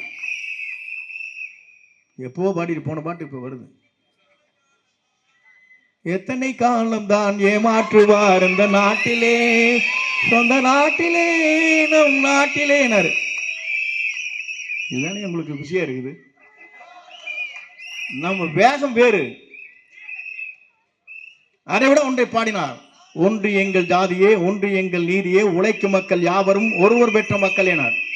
அதைத்தான் நம்முடைய தலைவர் இன்றைக்கு பின்பற்றி கொண்டு, நம்முடைய தலைவருடைய லட்சியம், கொள்கை அனைத்துமே எல்லோரும் ஒன்றுதான் என்ற தத்துவத்தை நிறைவேற்றி கொண்டிருக்கிற தலைவராக நம்முடைய தளபதி விளங்கி கொண்டிருக்கிறார் என்பதை என்னால் காணப்படுகிறது. நான் எதற்காக சொல்கிறேன் சொன்னால், எல்லா ஆட்சியும் பார்த்தாகி இருக்கிறது. டெல்லியில் இருக்கிற பல தலைவரை நான் சந்திக்கிற வாய்ப்பு அம்மாளால் கிடைத்தது. நான் எதற்காக இதை சொல்லுகிறேன் சொன்னால், ஒரு தூய தலைவரிடத்தில் நான் இன்றைக்கு வந்து அவரோடு இணைந்து இந்த பணியாற்றுகிற வாய்ப்பு எனக்கு கிடைத்திருக்கிறது. உண்மையிலே இன்றைக்கு நான் சொல்லுகிறேன், எனக்கு 20 வயது குறைந்திருக்கிறது. நான் எதற்காக சொல்லுகிறேன் சொன்னால், உங்களோடு இணைந்து பணியாற்றுகிற போதுதான் தெரியும் இளைய ரத்தங்கள் எப்படி ஓடிக்கொண்டிருக்கிறது, நாட்டை மாற்றுவதற்காக நீங்கள் எப்படி துடித்துக் கொண்டிருக்கிறீர்கள் காணப்படுகிறது. இங்கே பேசுகிறோர் சொன்னார்களே, ஒரு தூய ஆட்சி தமிழகத்தில் வேண்டும். எல்லோருடைய கருத்து இதுதான். ஆண்டவர்கள் போதும் ஆண்டு கொண்டிருப்பவரும் சரியாக இல்லை என்பதுதான் தமிழ்நாட்டு மக்களுடைய நிலை. எல்லோரும் சொல்லுகிற கருத்து ஒன்றுதான். பொருளாதாரத்தில் இன்றைக்கு தமிழகம் பின்தங்கி கொண்டிருக்கிறது. இன்றைக்கு தமிழகத்தை பொறுத்தவரை சட்ட ஒழுங்கு சரியாக இல்லை. பெண்களுக்கு பாதுகாப்பு இல்லை. பாலியல் குற்றங்கள் நடைபெறுகிறது. இங்கே குழந்தைகள் கூட நடமாட முடியாமல் தடுமாறி கொண்டிருக்கிற, பள்ளிக்கு செல்கிற குழந்தைகளுக்கு கூட போதைப் பொருட்கள் கிடைக்கிறது. இதை முறியடிக்கிற சக்தி ஆரிடத்திலே இருக்கிறது என்றால், மே மாதம் தேர்தல் முடிவு அறிவிக்கின்ற போது அவர்தான் தமிழ்நாட்டின் நிரந்தர முதலமைச்சர் என்ற வரலாற்றை படைக்கிற போதுதான் அது உருவாகும். நான் எதற்காக சொல்லுகிறேன் சொன்னால், ஏப்ரல் மாதம் நம்முடைய தேர்தலுடைய பதிவு செய்கிற நாள் 23. நான் நினைத்து பார்த்தேன், அன்றைக்கெல்லாம் நம்முடைய தேர்தல் களத்திலே பூத்திற்கு நீங்கள் வாருங்கள் வாருங்கள் என்று நம்முடைய பூத் கமிட்டி அழைப்பார்கள். சலிச்சு போய் 6:30 மணி 7 மணிக்கு வந்து நிற்பாங்க கியூல. ஆனால் இன்றைக்கு நிலையை பார்க்கின்ற போது 4 மணிக்கே நீங்க போய் 10 மணிக்குள்ள ரிசல்ட் போட்டு வந்துருவீங்க. அதான் நடக்க போகுது. தளபதி தான் வெற்றி பெற்றார் என்ற வரலாறு 10 மணிக்குள்ள முடிஞ்சிடும். கவுண்டிங் எல்லாம் வேண்டியதில்லை, கவுண்டிங் பண்ண வேண்டிய வேலை இல்லை. மே மாதம் கவுண்டிங் இருக்கு, வேலையும் கிடையாது. 10 மணிக்குள்ள ரிசல்ட் நமக்கு தெரிஞ்சிரு. நம்முடைய வெற்றி கழகத்துடைய தலைவர், வெற்றி தளபதி தலைவராக வருவார். அதை யாராலும் மாற்றி காட்ட முடியாது என்ற வரலாறு படைக்கப்படும். நான் உங்க வேகத்திலும் பார்க்க எனக்கே பயமா இருக்கு. எங்க போட்டு முடிச்சிருவீங்களே, எங்க போட்டு நசுக்கிடுவோம் பயமா இருக்கு. இப்பெல்லாம் ஃப்ரீயா வருவாங்க, ஜாலியா போவாங்க. மேடைக்கு ஆளை பிடிச்சிருந்தா அங்க உட்கார வைப்பாங்க. கூட்டம் வரும்.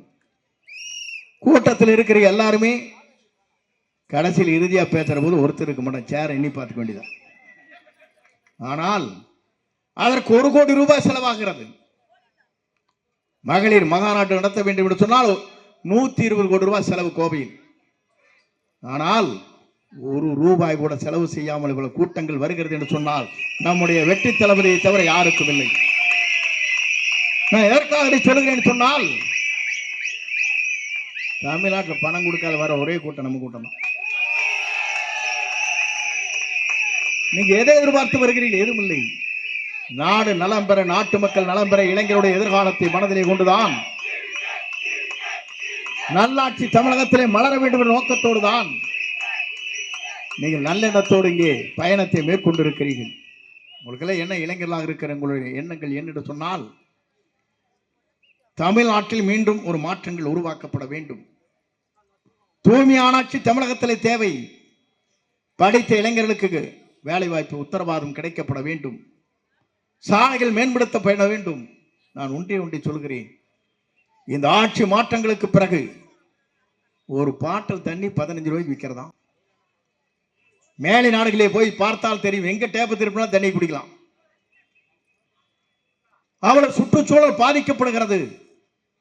இதையெல்லாம் மாற்றி காட்டுகிற தலைவராக நம்முடைய தலைவர் வருவார்.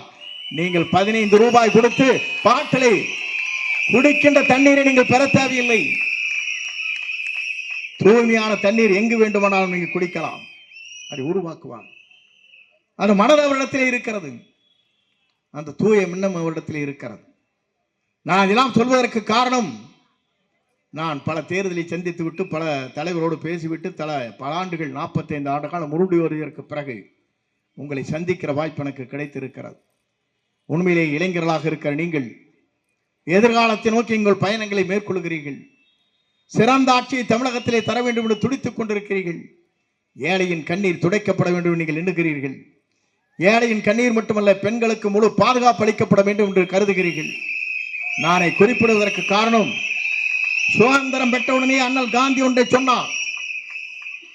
ஒரு பெண் நல்லறவிலே நகை அணிந்து விட்டு நல்லறவிலே நடந்து செல்கிற போது அந்த பெண்ணிற்கு எப்படி பாதுகாப்பு இருக்கிறதோ, அன்றைக்கு தான் பெற்ற சுதந்திரம் முழுமையாக பெற்றிருக்கிறது என்று அண்ணல் காந்தி சொன்னாரே. இந்த பெற்ற சுதந்திரத்தை மீண்டும் தமிழ்நாட்டில் நிறுத்தி காட்டக்கூடிய ஒரே தலைவர் நம்முடைய வெற்றி தலைவரை தவிர எவராலும் முடியாது என்ற வரலாற்றை நான் படைப்போம். அவரும் சொல்லிட்டாரு, பட்டன் வச்சிருப்பான், டச் பண்ணா போது 5 நிமிஷம் வந்துருவான்ட்டாங்க. இவங்க என்ன வச்சிருக்காங்கன்னா பட்டன் வச்சிருக்காங்க. அவன் தூக்கிட்டு போய் 3 நாள் கழிச்சு விடுறான். எவ்வளவு எண்ணங்கள், தூய்மையான எண்ணங்கள் நீங்கள் நினைத்து பார்க்க வேண்டும். ஒவ்வொரு வாகனத்தை பட்டன் இருக்க டச் பண்ண போதும் 5 நிமிடத்தில் அங்கே பாதுகாப்பு அளிப்பதற்கு தனிப்படை அமைக்கப்படுவது நேரடியாக என்னுடைய கண்காணிப்பில் இருக்கும். பெண்களுக்கு முழு பாதுகாப்பு அளிக்கப்படும் என்று சொன்ன ஒரே தலைவர் நம்முடைய தலைவர் என்பதை நீங்கள் மறந்துவிடக் கூடாது. நாம் எல்லாரும் சொல்றோம், தூய்மையான ஆட்சியை தமிழகத்திலே கொண்டு வருவோம் என்று சொன்னால் எப்படி கொண்டு வருவீங்க, எப்படி கொண்டு வருவீங்க, ஆளுக்காலும் பேசுறாங்க. நம்மை தாக்குவது யார் என்று சொன்னால் 23 கட்சிகள் நம்மை தாக்கி கொண்டிருக்கிறது நம்ம ஒருவரை பற்றி. என்ன காரணம்? மீண்டும் தமிழ்நாட்டில் இவர்தான் வருவார், அதை யாராலும் தடுக்க முடியாது என்ற நிலையை புரிந்து கொண்ட காரணத்தை அடிப்படையிலே தான் நம்முடைய தளபதி ஆழ்வார். நான் இன்றைக்கு சொல்லுகிறேன், இந்த ஆண்டு 2026 நான் உங்களுக்கு ஒன்றை குறிப்பிட விரும்புகிறேன். தேசிய கொடியை ஏற்றி வைப்பவர் நம்முடைய தளபதி மட்டும் தானே தவிர யாரும் இல்லை என்பதை குறிப்பிட்டு காட்டி உங்களை வாழ்த்தி விடைபெறுகிறேன். நன்றி, வணக்கம்.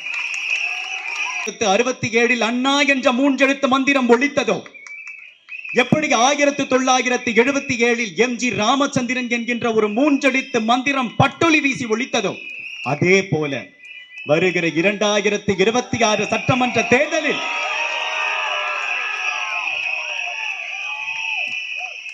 எங்கள் வெற்றி தலைவரின் வெற்றி வாக்கு ஓங்கி ஒலிக்கும் என்பதில் ஒருபோதும் ஐயமில்லை. அடுத்ததாக பேச வர இருப்பவர் ஒரு ஆற்றல் மிகுந்த பேச்சாளர். என்னை போன்ற இளைஞர்களுக்கெல்லாம் பேச்சு திறமைக்கு ஒரு உச்சபட்ச எடுத்துக்காட்டாக இருப்பவர் நமது தமிழக வெற்றி கழகத்தின் துணை பொதுச் செயலாளர் அண்ணன் ராஜ்மோகன் அவர்களை ஒரு பெரிய கரகோஷத்துடன் பேச அழைக்கிறேன்.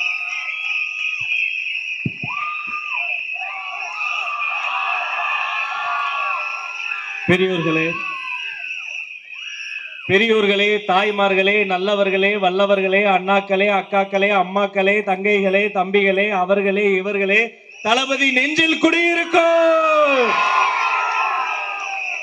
வெற்றி கழக சொந்தங்களே, தமிழுக்கு முதல் வணக்கம், வெற்றி தலைவருக்கு உயிர் வணக்கம், பாசமிகு பொதுச் செயலாளருக்கு பாச வணக்கம், ஆற்றல் மிகு தேர்தல் மேலாண்மை பொதுச் செயலாளர் சகோதரர் ஆதவ் அர்ஜுனாக்கு ஆற்றல் வணக்கம்,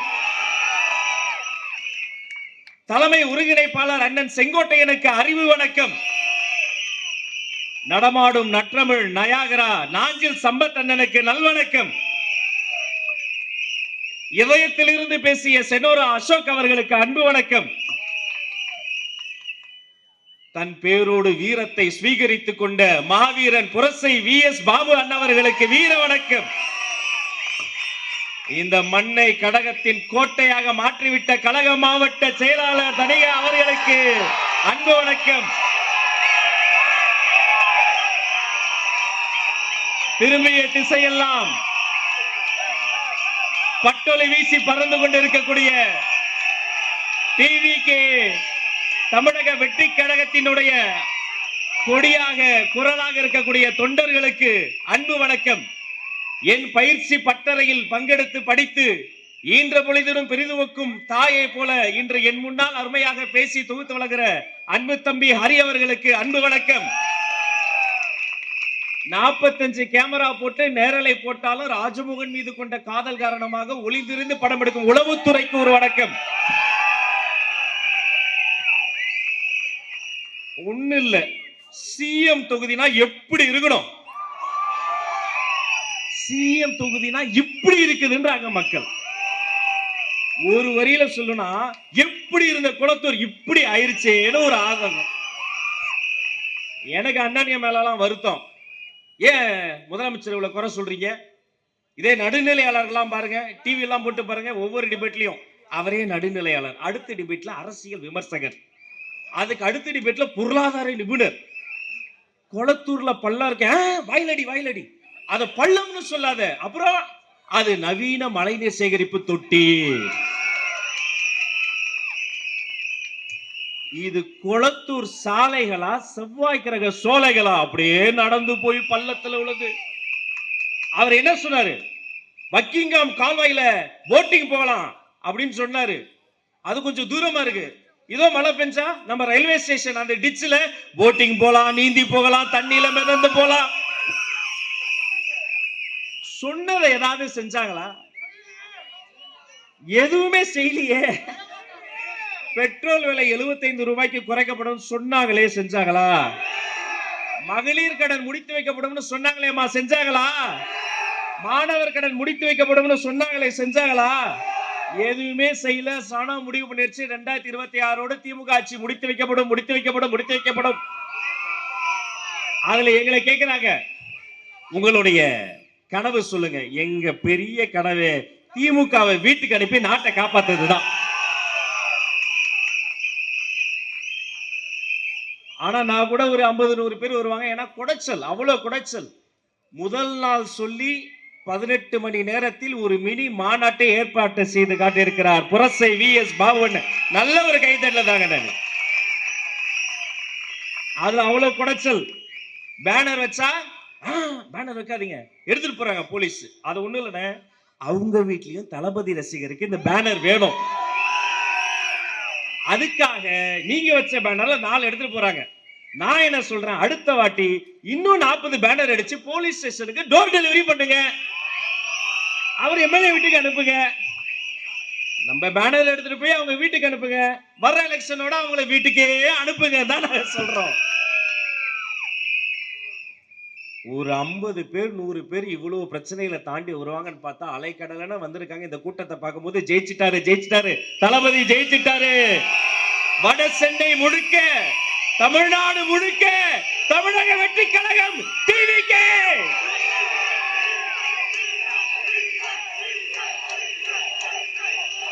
இது ஒரு கட்சியின் முழக்கம் அல்ல, இது ஒரு போர் முழக்கம்.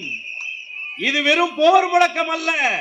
பல்லாண்டு காலமாக இந்த மண்ணை மலடாக்கி இதில் ஊழலில் திளைத்து ஒவ்வொரு குடும்பமும் நல்லா இருக்கணும்னு நினைக்காம ஒரு குடும்பம் மட்டும் நல்லா இருக்கணும்னு எங்க வீதியில் இருக்கக்கூடிய எங்களுடைய மக்களை எல்லாம் நடுத்தெருவில் நிறுத்திவிட்ட அவர்களுக்கு எதிராக வெடித்திருக்கக்கூடிய புரட்சி முழக்கம் இந்த குளத்தூர் மண்ணில் இருந்து சூளுரைக்கிறேன். தமிழக வெற்றி கழகம் வெல்ல போகிறது, இது உறுதி. நியூஸ் எல்லாம் பார்த்தா சிரிப்பா இருக்கு. ஒரு 3 வாரம் முன்னாடி ஒரு நியூஸ், திமுக மாநாடு, நாங்க நம்ம குளத்தூரி நாயகன் அண்ணன் MK ஸ்டாலின் மாநாட்டுக்கு வர்றாரு. மாநாட்டு குறுக்க ரேம்ப் போட்டாங்க. ராம்ப போட்டு தளபதி மாதிரி நடந்து வர சொல்றாங்க. நம்ம தளபதி நடந்து வரும்போது கீழ இருந்து நம்ம துண்டெல்லாம் போட்டு அப்படி எடுத்து ஒவ்வொரு துண்டை சிரித்த முகத்தோடு மேல போட்டு அப்படி திருவாரூர் தேர் மாதிரி நம்ம தலைவர் வருவாரு. ஆனா இங்க அவங்க கட்சிக்காரங்களுக்கு அவங்க தலைவர் மேல என்ன கோபமோ தெரியல, தோல்ல துண்ட போட சொன்னா சுருட்டி தலைமையிலே ஒரு போடு. ஒரே வரியில சொல்லவா, இத்தனை நாளா இந்த ஊடகத்துல இருக்கக்கூடிய பேர்லாம் என்ன சொன்னாங்க, தளபதி முதலமைச்சராக ஆசைப்படுகிறார் அப்படின்னு. தப்பு, முதலமைச்சர் தான் எங்க தளபதியாக ஆசைப்படுகிறார். நினைத்து பார்க்கிறேன், மேடையில் எத்தனை பேர் இருக்கீங்க. ஒரு மாநாட்டு திடலிலே பொதுச் செயலாளர் அந்த பக்கம் ஓடிக்கிட்டு இருப்பாரு, கழக மாவட்ட செயலாளர்கள் உடையாந்துகிட்டு இருப்பாங்க, மேடை பரபரப்பா இருக்கும், 15 லட்சம் கீழே இருப்பாங்க, ஆண்கள் பெண்கள் 15 லட்சம் பேர் இருந்தாலும் ஒரு பெண்ணின் மீது கூட கை வைக்காத தாயின் கருவறை போல பாதுகாப்பா என்னுடைய பசங்க நிப்பாங்க. அந்த நொடி வரும், எனக்கு தெரியும்.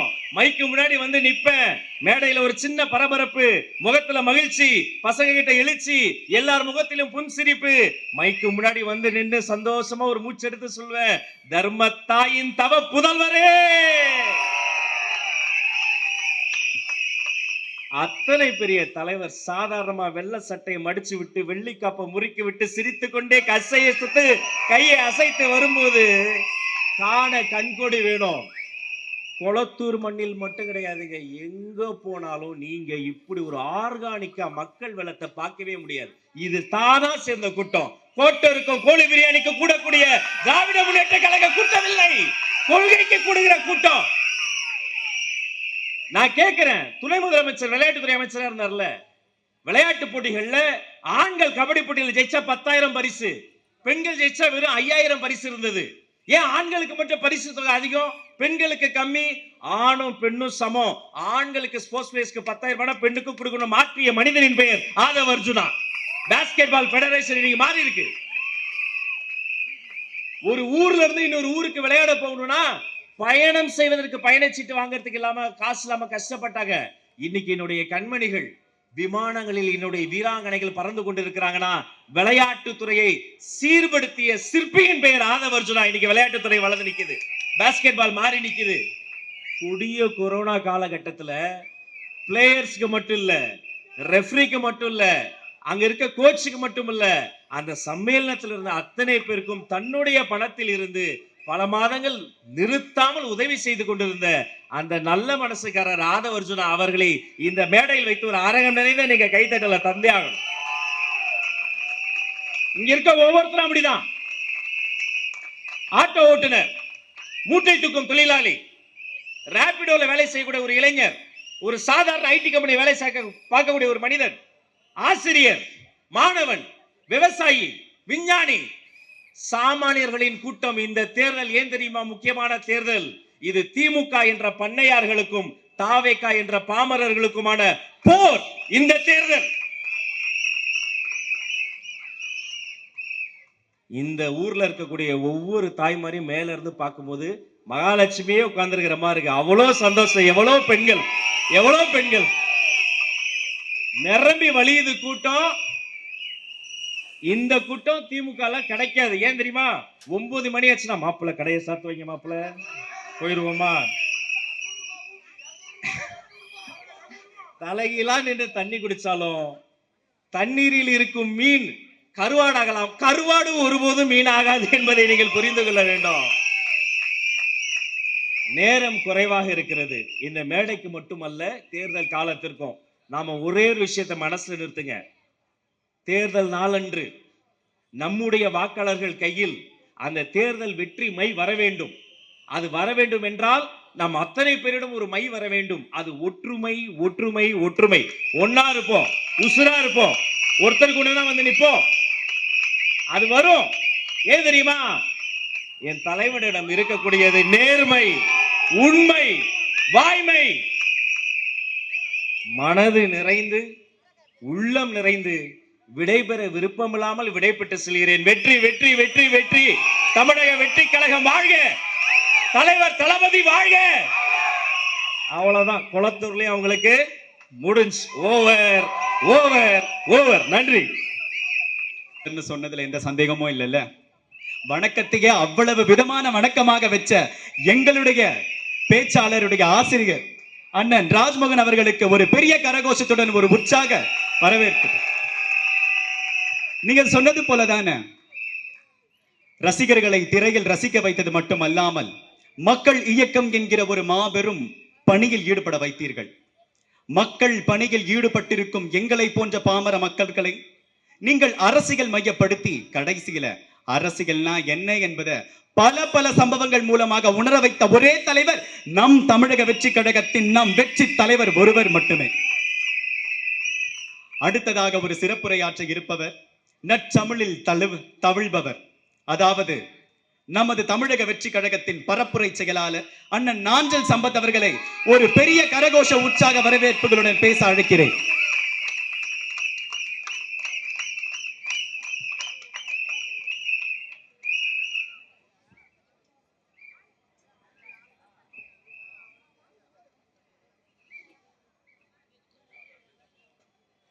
யுத்த காலத்தில்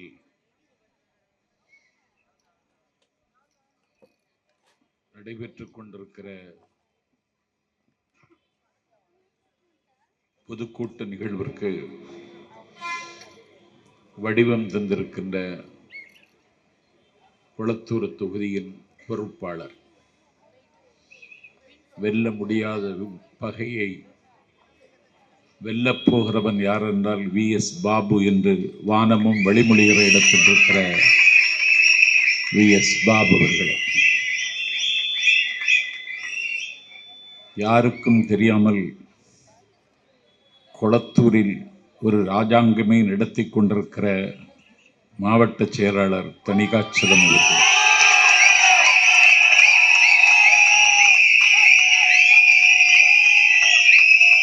எளியவன் எனக்கு முன்னால் உரையாற்றிய துணை செயலாளர் ராஜ்மோகன் அவர்களே, எளியவன் எனக்கு பிறகு நிறைவு பேருரை ஆற்றுவதற்கு வந்திருக்கின்ற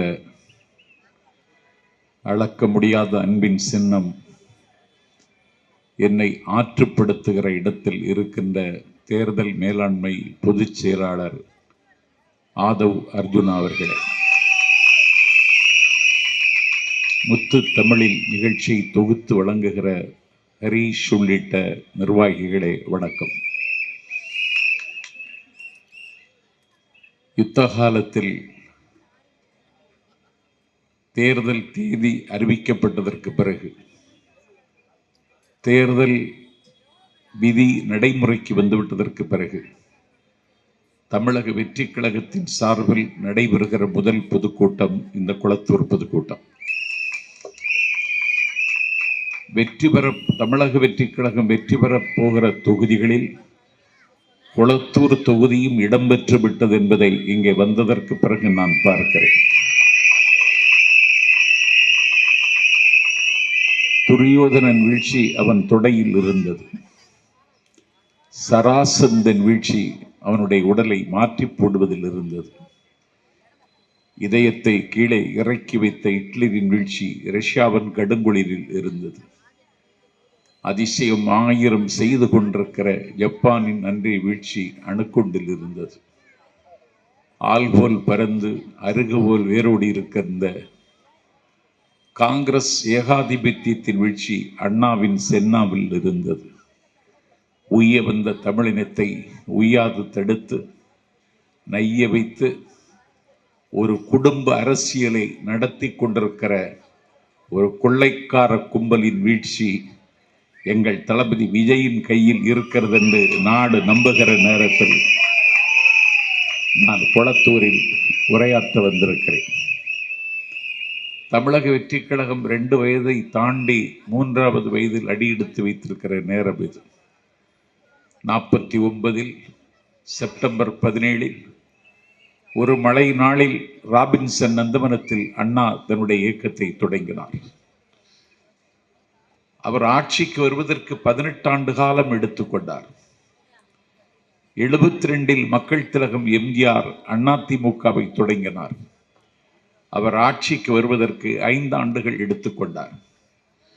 பதுங்கி பாயும் வேங்கையென ஓர் இயக்கம் பாராள வந்தகதை பாரேனும் பகிர்ந்ததுண்டா யாரேனும் கேட்டதுண்டா என்று கலைஞர் கவிதை தமிழில் அண்ணா ஆட்சிக்கு வந்ததை அருமையாக பாடுவார். நாஞ்சில் சம்பத் குளத்தூரில் சொல்கிறேன், அண்ணாவுக்கு 18 ஆண்டு காலம் தேவைப்பட்டது, மக்கள் திலகம் எம்ஜிஆருக்கு 5 ஆண்டு காலம் தேவைப்பட்டது, எங்கள் தலைவர் தளபதிக்கு 3 ஆண்டு காலம்தான் தேவைப்படுகிறது என்பதை 2026 நான் நிரூபிக்கப் போகிறேன். இப்பொழுது ஆட்சி முடிகிற தருணத்தில் மாட்சிமை தேங்கிய முதலமைச்சர் அண்ணன் ஸ்டாலின் உங்கள் கனவை சொல்லுங்க என்கிறார். அவர் சாஸ்திரி வீதியில் காலை வாக்கிங் வருகிற பொழுது உங்கள் கனவை சொல்லுங்கள் என்று ஒரு இளைஞனிடத்தில் கேட்டார். அவன் சொன்னான், ஜனநாயகன் எப்போது வரும் என்று கேட்டான்.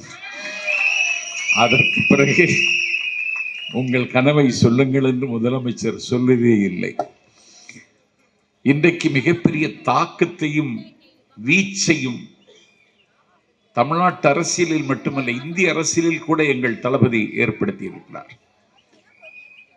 நேற்று முன்தினம் அவர் சிபிஐ விசாரணைக்கு டெல்லி சென்ற பொழுது, இது என்ன ஒரு வெளிநாட்டு அதிபர் வந்திருக்கிறாரா என்று வியந்து பார்க்கிற அளவிற்கு ஆல் ரோட்ஸ் லீட் டெல்லி என்று அவருடைய பட்டண பிரவேசத்தை தொலைக்காட்சியில் பார்த்துதான் பரவசப்பட்டேன். இன்றைக்கு ஒரு அனாதை போயிருக்கிறான், யாரும் அதை கண்டுகொள்ளவே இல்லை. எங்கள் தலைவர் எங்கே போனாலும் கட்டுக்கடங்காத கூட்டம், கரை காணாத உணர்ச்சியோடு திரளுகிறது. எனக்கு முன்னால் திரண்டிருக்கிற என் தம்பிகளை பார்க்கிறேன். இவர்கள் தளபதி கட்டளையிட்டால் மின்னலை விழுங்குவார்கள், மின்சாரத்தை கொப்பளிப்பார்கள். காற்றை கைது செய்து காட்டென்றால் காட்ட பிறந்தவர்கள் இவர்கள். ஆகவே தமிழ்நாட்டின் முதலமைச்சராக நீங்கள் நீடிப்பதற்கான அனுமதியை தமிழ்நாட்டு மக்கள் தருவதற்கு தயார் இல்லை. இன்றைக்கு தமிழ்நாடு தேசமே இன்றைக்கு தொழுநோயாகிவிட்டது, பருவே இன்றைக்கு முகமாகிவிட்டது. தமிழ்நாட்டினுடைய தரத்தையும் தகுதியையும் நீங்கள் தரைமட்டமாக்கி இருக்கிறீர்கள். நாஞ்சில் சம்பத் குற்றம் சாட்டுகிறேன், 10.5 லட்சம் கோடி நீங்கள் இன்றைக்கு கடன் பெற்றிருக்கிறீர்கள். என்னுடைய வீட்டில் என் தம்பிக்கு ஒரு குழந்தை பிறந்தால் அவன் குவா குவா என்று அழுது கொண்டே பிறக்கிறான். அவன் அழுவதற்கு காரணம் என்னவென்றால், அவன் 1,37,000 ரூபாய் கடனோடு பிறக்கிறான். கர்ணன் கவசகுண்டலத்தோடு பிறந்தான், சீத்தை வில்லோடு பிறந்தாள், கண்ணகி கால் சிலம்போடு பிறந்தாள். தமிழ்நாட்டின் குடிமகன் திராவிட மாடல் அரசில் 1,37,000 ரூபாய் கடனோடு பிறக்கிறான். ஒரு கடன் சுமையை ஏற்றி வைத்து, ஒரு போதை கலாச்சாரத்தை கற்றுவிழ்த்து விட்டு, ஒரு தமிழ்நாட்டில் ஒரு டிஜிபியை கூட நிர்ணயிக்க முடியாமல் இன்றைக்கு நிர்வாணமாகி கொண்டிருக்கிறது தமிழ்நாட்டினுடைய நிர்வாகம். ஆகவே இந்த குடும்பத்தினுடைய கோரப்பிடியில் இருந்து தமிழ்நாட்டை விடுவிப்பதற்கு ஒரு தலைவன் பிறக்க மாட்டானா என்று தமிழர்கள் ஏங்கி இருந்தார்கள். பட்டமரம் துளிர்க்காதா, பாலைவனம் செழிக்காதா, கெட்டகுடை சிறக்காதா, நட்ட நடுநிசி விடியாதா, நமக்கான பொழுது நம்முடைய வாசலில் மலராதா, அதை பெற்றுத்தர ஒரு தலைவன் பிறக்க மாட்டானா என்று தமிழ்நாட்டு மக்கள் தவம் இருந்த பொழுது, இதோ விஜய் நான் வர்றேன்னு சொல்லி வந்து தமிழ்நாட்டில் இன்றைக்கு ஒரு புயலை அவர் கிளப்புகிறார். எல்லா கட்சிகளும் இன்றைக்கு அதிர்ச்சியில் உறைந்திருக்கின்றன. திமுக தலைவர் தளபதி விஜயை கண்ட அரண்டுதான் 26 கட்சிகளோடு கூட்டணி வைத்திருக்கிறார்கள். எனக்கு தெரிந்து தமிழ்நாட்டில் திமுகவுக்கு கெட்ட காலம் 26 கட்சி கூட்டணி. இந்த 26 கட்சிகளின் பெயரை முதலமைச்சர் ஸ்டாலின் சொன்னால் நான் இன்றைக்கே ராகவா தெருவிலேயே தூக்கில் தொங்கி விடுகிறேன். சொல்ல முடியுமா உங்களால்? முடியாது. நீங்க ஏமாற்றுகிற அரசியலுக்கு இனிமேல் தமிழ்நாட்டில் இடமில்லை. ஆகவே வாக்களிக்க போகிற ஜனநாயக கடமை ஆற்ற காத்திருக்கிற மக்களே, the revolution not by bullets but by ballots. வேட்டுகளின் மூலமும் வெடிக்குண்டுகளின் மூலமும் செய்ய முடியாத புரட்சியை ஓட்டுகளின் மூலம் செய்ய வாருங்கள். யுத்தகாலம் சமீபித்து விட்டது. பன்றிகளின் முன்னால் முத்தை சிதறவிடாதேயுங்கள். பரிசுத்தமானதை நாய்க்கு கொடாதேயுங்கள். ஆழ்விற்று பொன் வாங்கியோர் செய்த பூனை ஆந்தைக்கு கட்டி மகிழாதீர்கள். நீள்விட்ட பொன் மாளிகை கட்டி பேயினை நேர்ந்து குடியேற்றி விடாதீர்கள். செருப்புக்கு தோல் வேண்டி ஒரு செல்வ குழந்தையை கொன்று விடாதீர்கள். வழியிருக்க குடியில் விழுந்து விடாதீர்கள். கரும்பிருக்க இரும்பை மென்று விடாதீர்கள். கனியிருக்க காயை கவர்ந்து விடாதீர்கள். தளபதி நமக்கு நம்பிக்கையாக இருக்க இன்னொரு புறம்போக்கை தேர்ந்தெடுக்கிற பாவத்தை மறந்தும் செய்து விடாதீர்கள் என்று கேட்டு வெற்றி விழாவில் சந்திக்கிறேன். விடிய விடிய பேசுகிறேன். நன்றி, வணக்கம்.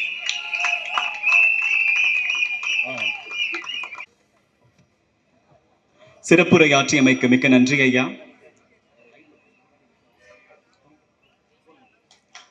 தேர்தல் பிரச்சார மேலாண்மை பொதுச் செயலாளர் அண்ணன் நாதவர்ஜுனா அவர்களுக்கு VS பாபு அவர்கள் மரியாதை செய்கின்றனர்.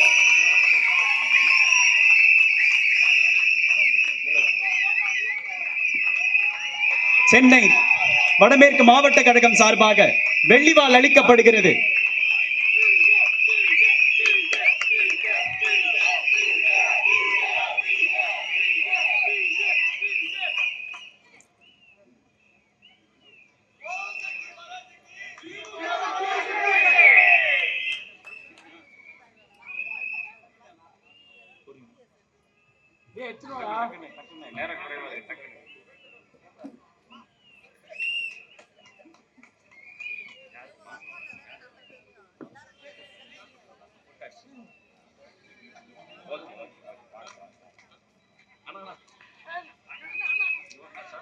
இத்துணை நேரமாக, இவ்வளவு நேரமாக எங்கள் அனைவரினுடைய பேச்சை கேட்டு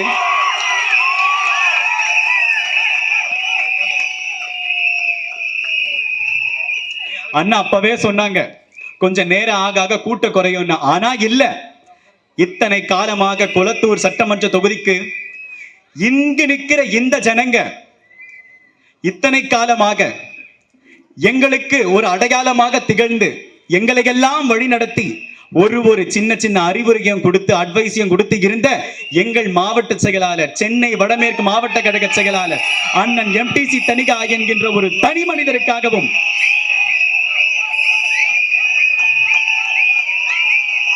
தளபதி என்கின்ற ஒரு மாபெரும் இயக்கத்திற்காகவும் இந்த நிகழ்ச்சியை சிறப்பாக நடத்துகிறார் அண்ணன் ஐயா VS பாபு அவர்களுக்காக மட்டுமே. இதனைத் தொடர்ந்து அடுத்ததாக பேச இருப்பவர், சொல்ல போனா நிஜமா சொல்ற அவருக்கு இன்ட்ரோடக்ஷனே தேவையில்லை. ஏன்னு சொல்ற கேளுங்க, அவர் ஒரு வார்த்தை சொன்னா மீடியாக்கள்ல ஒரு வாரம் பிளாஷ் நியூஸாக பரவும். அப்பேற்பட்ட ஒரு சிறப்புரையை வழங்குவதற்காக தேர்தல் பிரச்சார மேலாண்மை பொதுச் செயலாளர் அண்ணன் ஆதவர்ஜுனா அவர்களை ஒரு சிறப்புரையாற்ற ஒரு பெரிய கரகோஷத்துடன் அவர்களை அழைக்கிறேன்.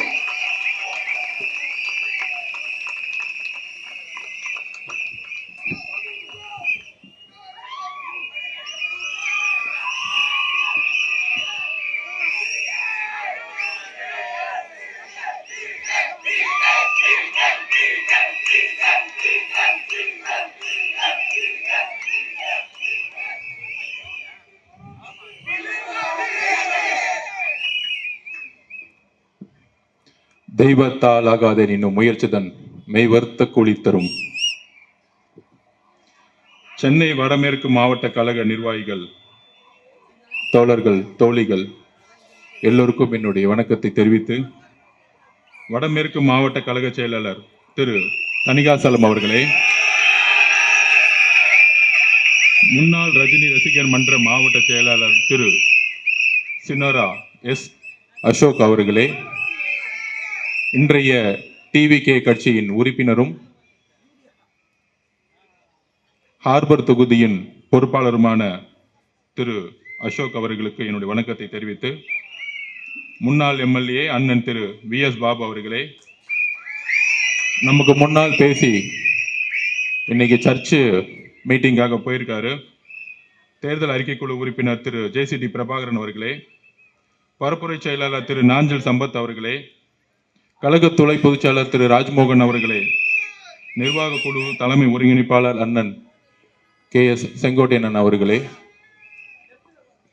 பொதுச் செயலாளர் அண்ணன் ஆனந்தன் அவர்களே, 2026 தமிழகத்தின் முதல்வர், தமிழகத்தின் தலைவர், எங்களுடைய அண்ணன் வெற்றி தலைவர் விஜய் அவர்கள் வணக்கத்தை தெரிவித்து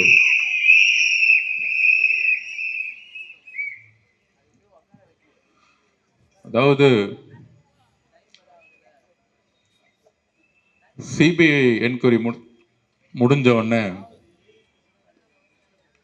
அந்த சிபிஐ என்கொயரிக்கு போகும்போதெல்லாம் இந்த திமுக காரங்களாம் என்ன பண்ணுவாங்கன்னா, மீடியாவில் உட்காந்துட்டு டெல்லியில் கூப்பிட்டுட்டாங்க, அழுத்தம் கொடுக்குறாங்க, சிபிஐ மிரட்டுறாங்க அப்படின்னு ஒரு 5 நாள் பிரச்சாரத்தை உருவாக்குவான்.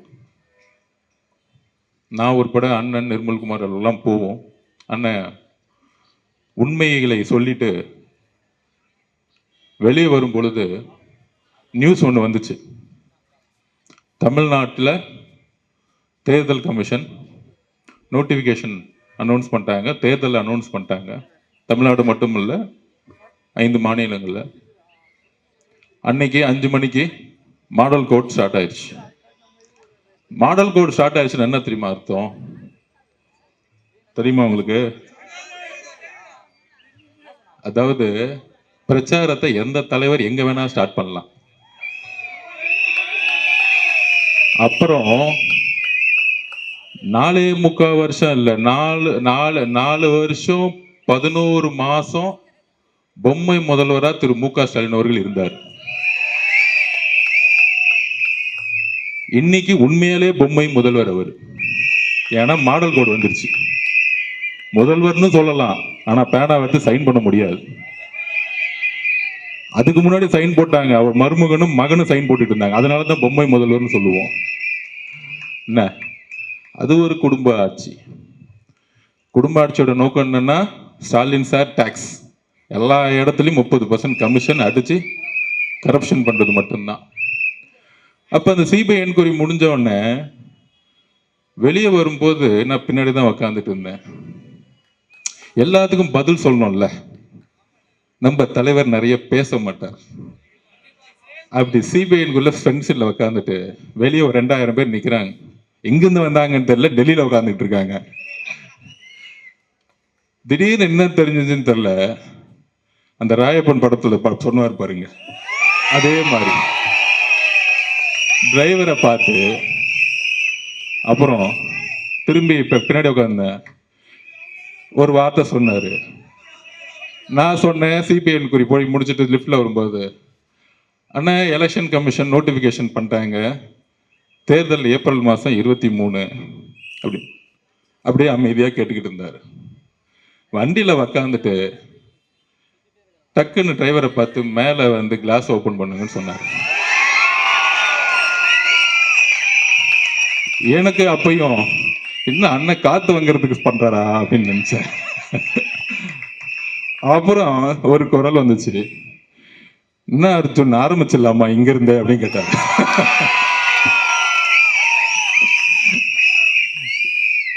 அப்பதான் புரிஞ்சேன், இந்த ஒரு வாரமா திமுக காதருங்க ஒரு நெரேட்டிவ் செட் பண்ணாங்களே, CBI office CBI office CBI ஆபீஸ்ன்னு. இந்த 8 மாசமா முதலமைச்சர் ஸ்டாலின் பார்த்து பயந்த ஒரே தலைவர் எங்களுடைய தலைவர். அவருக்கு இபிஎஸ் பார்த்தா பயம் இல்ல. அப்புறம் யாரோ ஒருத்தர் பிஜேபி தலைவராக ஒருத்தரை போட்டிருக்காங்க, பேர் கூட வர மாட்டேங்குது, மறந்து போச்சு. அந்த மாதிரி பல தலைவர்கள் சுத்திக்கிட்டு இருக்காங்க. எல்லாம் ஓகே, எல்லாம் திமுகவோட கூட்டணி போட்டு வச்சிட்டு இருக்காங்க. அண்ணா முதலமைச்சர் ஸ்டாலின் அவருக்கு ஒரே பயம், தலைவர் எப்பெல்லாம் வீட்டை விட்டு வெளியே வராரோ, மக்களை பார்க்க வராரோ, அதனால ஒரே பயம். அதுக்கு தான் செந்தில் பாலாஜியை கூப்பிட்டாங்க. நீ போய் ஒரு வேலையை பண்ணுன்னு சொன்னான். அவருக்கு கொஞ்சம் அறிவு கம்மி, அவரு அடிச்சுட்டு வரான்னு சொன்னாரு. இந்த படுபாவி கொண்டுட்டு வந்துட்டான், திருட்டு பையன். ஆக்சுவலா ஸ்டாலினை மாட்டி விட்டதே செந்தில் பாலாஜி தான் கொலை குற்றத்துல. நாளைக்கு இதுக்கு பின்னாடி என்ன அஜெண்டா இருக்குன்னு செந்தில் பாலாஜிக்கு தான் தெரியும். அவர் நம்மள எதிரியா நினைச்சிட்டு இருக்காரு. அவர் பேச விடாம நிப்பாட்டுறானா, நம்மள மக்களை கொன்னு குவிச்சிட்டு ஒரு வாரமா நாடகம் ஆடி நம்ம மேல கொலைப்பள்ளி சொல்லி அதை சுப்ரீம் கோர்ட்ல நம்ம நிரூபிச்சது அந்த ஜட்ஜிக்கே புரிஞ்சிச்சு. மகேஷோட ஆக்டிங்கு, அதுக்கப்புறம் செந்தில் பாலாஜியோட ஆக்டிங்கு, காலையில உதயநிதியோட ஆக்டிங்கு. என்ன பிரச்சனைனா நம்ம தலைவர் ஆக்டிங் தெரிஞ்சு நம்பர் 1 ஆகி அரசியலுக்கு வந்துட்டார். இவங்களுக்கு ஆக்டிங்கும் தெரியல, அரசியலும் தெரியல, என்ன பண்ணணும் தெரியல. இதுதான் பிரச்சனை. ஏதாவது ஒண்ணுல எக்ஸ்பர்ட்டா இருந்தா பரவாயில்ல, எதுலயுமே இல்ல. மூளையில என்ன இருக்குன்னு தெரியல. பிறக்கும் போதே களிமண்ணு மட்டும்தான் பத்து வச்சிருக்காங்கன்னு தெரியல. சரி, அதை விடுங்க, நம்ம அந்த விமர்சனத்துக்குள்ள போக வேணாம். நம்ம ஏதாவது ஒரு வார்த்தை சொன்னா அது 100 வார்த்தை ஆக்கி டிபேட் ஆக்கிட்டு இருக்காங்க. அப்ப இந்த கொலையை செஞ்ச பிறகு நம்ம மேல கொலைப்பள்ளி சொல்லி இன்னைக்கு பாருங்க, நம்ம அண்ணன் செந்தில் பாலாஜி அண்ணன் என்கொயரி போயிருக்காரு. உங்க மேல கொலைப்பள்ளி இருக்குன்னு டவுட் வந்தனாலதான் ஏன் உங்களை கூப்பிட்டு என்கொயரி பண்ணிட்டு இருக்காங்க. இவ்வளவுதான் சிம்பிள். அப்ப போலீஸும் அவங்க கிட்ட இருக்கு, ஜட்ஜு அவங்க கிட்ட இருக்கிறாரு. 1 நம்பர் கமிஷன் போட்ட ஜட்ஜு அவங்க இப்படி எல்லாம் ஏமாத்தி நம்ம மேல கொலைப்பள்ளி சொன்னாங்க. போட்டு நம்ம மேல ஒரு SOP போட்டாங்க, Stalin procedure code. Stalin SOP போட்டு முடிச்சிட்டான், ஸ்டாலின் ஆப்ரேட்டிங் ப்ரொசீஜர். அப்ப அதை போட்டுட்டு என்ன பண்ணாங்க, தமிழக வெற்றி கழகத்துக்கு மட்டும்தான் கூட்டம் வரும். உடனே சொல்றாங்க, அது என்ன தமிழக வெற்றி கழகம் மட்டும் கூட்டத்தை கண்ட்ரோல் பண்ண முடியல அப்படின்னு ஒரு பிரச்சாரமா. யாரு கூட இருக்கக்கூடிய வித்வான்கள், நல்லா வித்வானம் பண்ணுவாங்க, காசை வாங்கிட்டு டக்க டக்க டக்க டக்க டக்கன்னு அடிச்சுட்டே இருப்பாங்க. டிவியில வைக்காது, இதுதான் டிபேட்டே. ஆனா மக்கள் 5% எவரும் நியூஸ் சேனல் பாக்குறதே கிடையாது. திமுக காரங்க மட்டும் பார்த்து பார்த்து பார்த்து ஆஹா சூப்பர்ப்பா, நல்லா பேசுறாருப்பான்னு நல்ல காசை கொடுத்து வாங்க என்ஜாய் பண்ணிட்டு இருப்பான். அப்ப இந்த கொலைப்பள்ளியை சுமத்துனாங்க, SOP போட்டாங்க. நம்ம கிட்ட என்ன கூட்டத்தை, கட்டுக்கடங்காத கூட்டத்தை கண்ட்ரோல் பண்ண முடியல. இப்ப ஒரு திருச்சியில மாநாடு பண்ணாங்களே, பெரிய மாநாடு. அந்த மாநாடு பேர் என்ன தெரியுங்களா? வேவ் ஸ்டாலினா. அதுவும் நம்மளை பார்த்து காப்பி. வேவ்னா என்ன தெரியுங்களா? மக்கள் கூட்டம் அலையலையா வருது. எல்லாம் 300 ரூபாய் கூட்டிட்டு வந்து பஸ் டிரான்ஸ்போர்ட்ல உட்கார வைக்கல. எங்கேயா வேவ் வரப்போகுது உங்களுக்கு? 22 கட்சி கூட்டணி வச்ச உங்களுக்கு மக்களே வரலன்னா அந்த கூட்டணி கட்சிகள் தவிர எவனும் கட்சி தலைவர்கள் தவிர யாரும் ஓட்டு போட போறதில்லை. இதுதான் அரசியல், இதுதான் தேர்தல் அரசியல். மக்கள் உங்கள் மேல் நம்பிக்கை இழந்த பிறகு கூட்டணி கட்சியில் இருக்கக்கூடிய தொண்டர்கள் எப்பயும் உங்க மேல வந்து நம்பிக்கை இழந்துட்டாங்க. சரி, அப்படிலாம் இருக்கும் பொழுது நம்ம என்ன பண்ணோம் அப்படின்னா, கூட்டம்லாம் இவங்களுக்கு வராது, மக்கள் தோணிட்டாங்க. அப்ப என் மேல இப்ப வந்து ஒரு விமர்சனம் வருது. அந்த விமர்சனத்துக்கு ஜனநாயக பூர்வமாக பதில் சொல்லக்கூடிய இடத்துல இருக்கும். நம்ம ஒன்றும் பிறப்பால் முதலமைச்சர் ஆகிறோம் இல்லையே, பிறப்பால் துணை முதலமைச்சர் ஆகிறோம் இல்லையே, என்ன கேள்வி கேட்டா நீ கேள்வி கேட்பியா அப்படின்னு முடக்கக்கூடிய இடத்துல நம்ம இல்லை. நம்ம ஒரு சாமானிய கட்சி, இன்றைக்கும் ஒரு சாமானியனாக நம்ம இருந்துகிட்டு இருக்கோம். அதிகாரத்தில் இருந்து இன்றைக்கும் பேசவில்லை. ஆனால் எங்க ஆதிக்கம் இருக்கிறதோ அங்கு முதல் குரல் டிவி இருந்து ஒலிக்கும். இதுதான் எங்களுடைய கட்சி. அப்படி சிபிஐல என்கொயரி முடிஞ்ச உடனே பிரச்சாரத்தை அப்படி மேல எந்திரிச்சார். டைவர்ட் ஆயிட்டேன்னு நினைக்கிறேன். இதுதான் நம்ம பிரச்சனை. அவ்வளவு கோவம் உள்ள இருக்கு. அப்ப மேல எந்திரிச்சாரு. அப்படி எந்திரிச்சு மேல நின்று ஆரம்பிக்கலாமான்னு கேட்டாரு. அப்படி மேல எந்திரிச்சு என்ன பண்ணாருன்னா சிபிஐ ஆபீஸ்குள்ள இருந்தே மேல எந்திரிக்கிறாரு.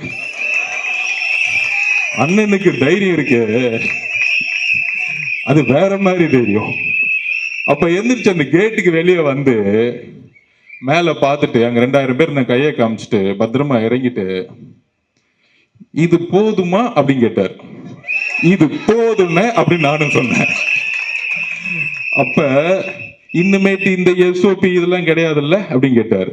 எங்க வேணா போலான்னா தேர்தல் கமிஷனோட ரூல்ஸ்ல எல்லா தலைவரும் எந்த ரோட்டுக்கு வேணா போலாம். இன்னுமேட்டு ஒவ்வொரு நொடியும் நான் மக்கள் கிட்ட இருக்கணும், வேலையை ஆரம்பிங்கன்னு சொல்லிட்டாரு. கூடி சீக்கிரத்துல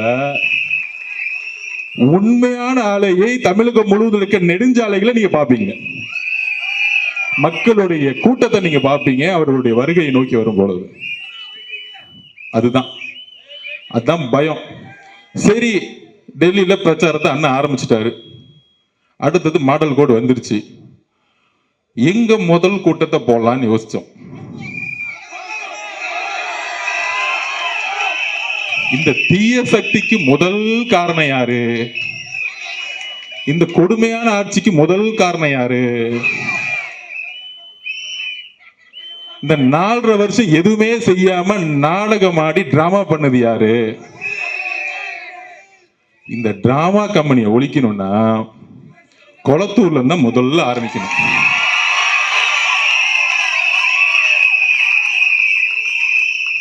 எங்களுக்கெல்லாம் பயமே கிடையாதுயா. நீ என்ன வேணா பேசிக்கோ, அவதூறா பேசிக்கோ. ஆதவர்ஜனா இப்படி, ஆதவர்ஜனா குடும்பம் அப்படி, ஆதவர்ஜனா மாமனார் இப்படி, என்ன வேணா பேசிக்கோ.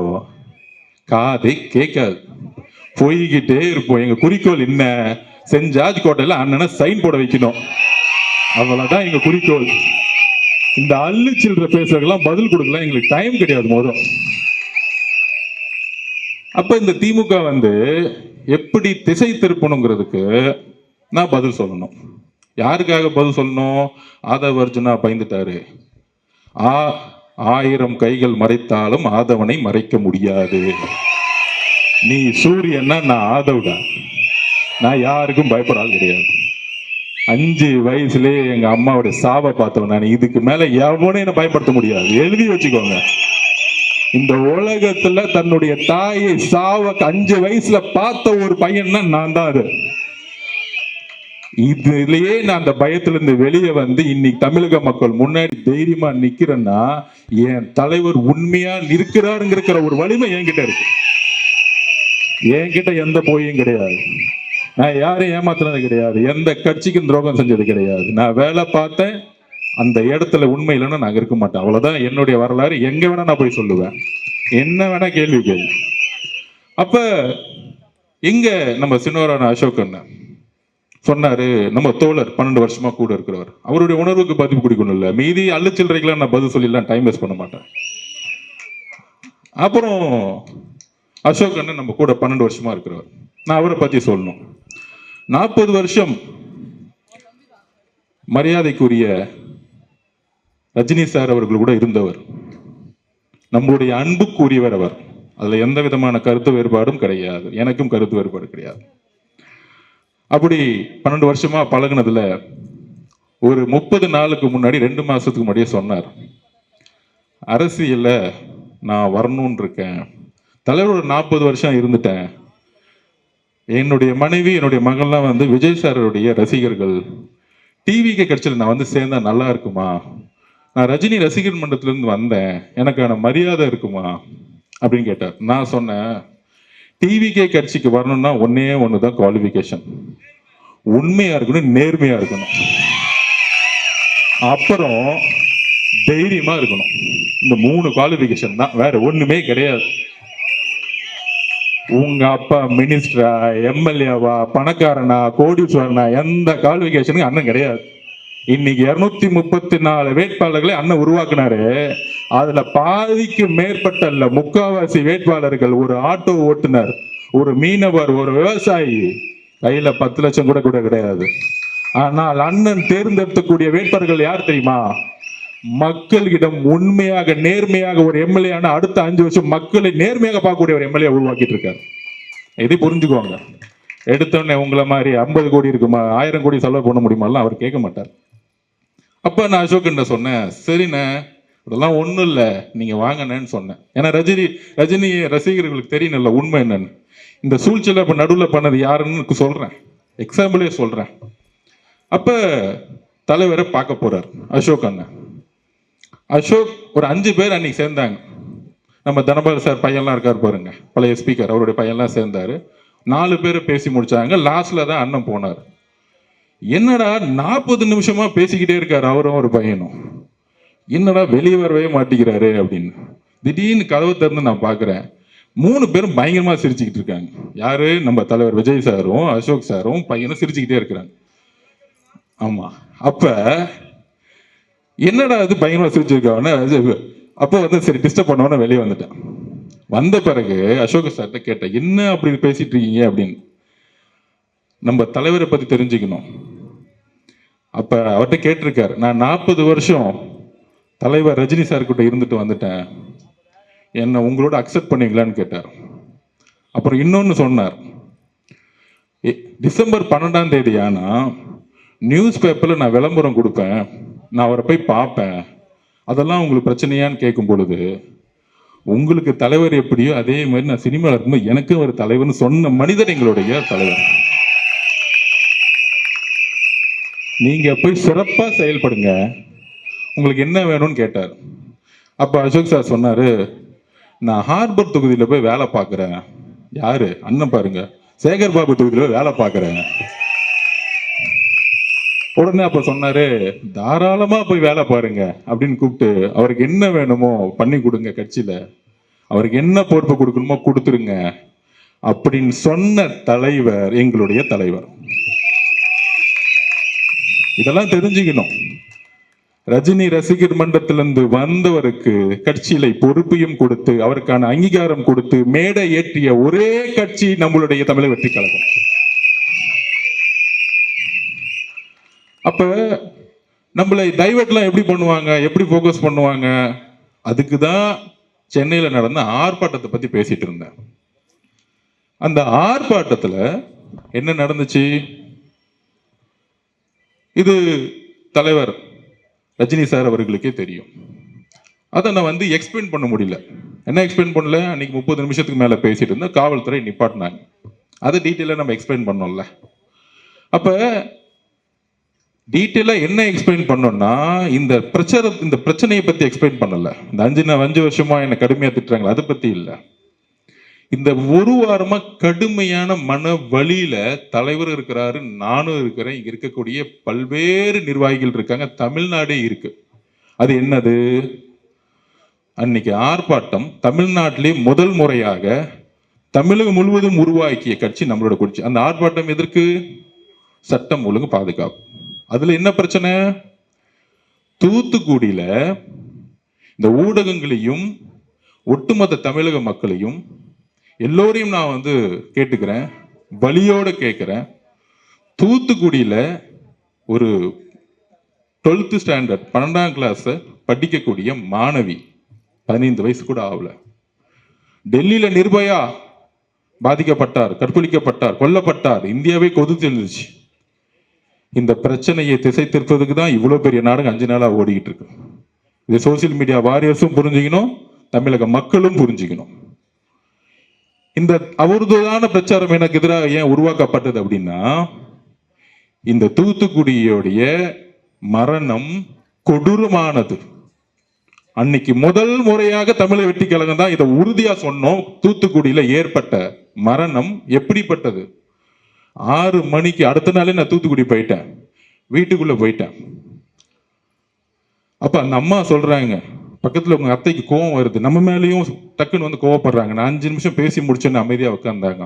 அப்ப அவங்க உறுதியா சொல்றாங்க, என்னன்னா சொல்ல முடியல, வார்த்தைகள் வரல. அவங்க அம்மா சொல்றாங்க, என் பொண்ணு 6 மணிக்கு கழிவறை போறதுக்கு வீட்டை விட்டு வெளியே போனாங்க. அங்கிருந்து 50 மீட்டர் கூட கிடையாது. 7 மணி ஆச்சு, 7:30 மணி ஆச்சு, காணும். காவல்துறை கிட்ட போறோம், போலீஸ் ஸ்டேஷன்ல, திருப்பியும் காணும். சார், காவல்துறை கிட்ட போகும்போது திருப்பியும் முடியாதனால நாங்க தேடி தேடி பார்க்கிறோம், ஊர் மக்கள் ஃபுல்லா தேடி பார்க்கிறோம். அடுத்த நாள் 2:30 மணிக்கு கண்டுபிடிச்சிருக்காங்க அந்த குழந்தையோட உடலை. அந்த குழந்தையோட உடல்ல ஒட்டு துணி கிடையாது, கற்பழிக்கப்பட்ட பெண். இன்னும் 6 நாள் ஆச்சு, இன்னும் போலீஸ் கண்டுபிடிக்க முடியல. அக்கா கனிமொழி அக்கா போனாங்க, ஆனா ஊருக்குள்ள உடலை. உடனே கனிமொழி அக்கா மேல ஒரு மீடியா அவங்களை உள்ள உடலன்னு பெருசா சொன்னாங்க. நான் கேட்கிறேன், எங்கு முதலமைச்சர் ஏன் அந்த இடத்துக்கு போல? ஏன் தூத்துக்குடிக்கு அந்த பெண்ணுடைய வீட்டுக்கு போல? இதனால்தான் நான் கோவப்பட்டு முட்டாள் முதலமைச்சர்னு சொன்னேன்.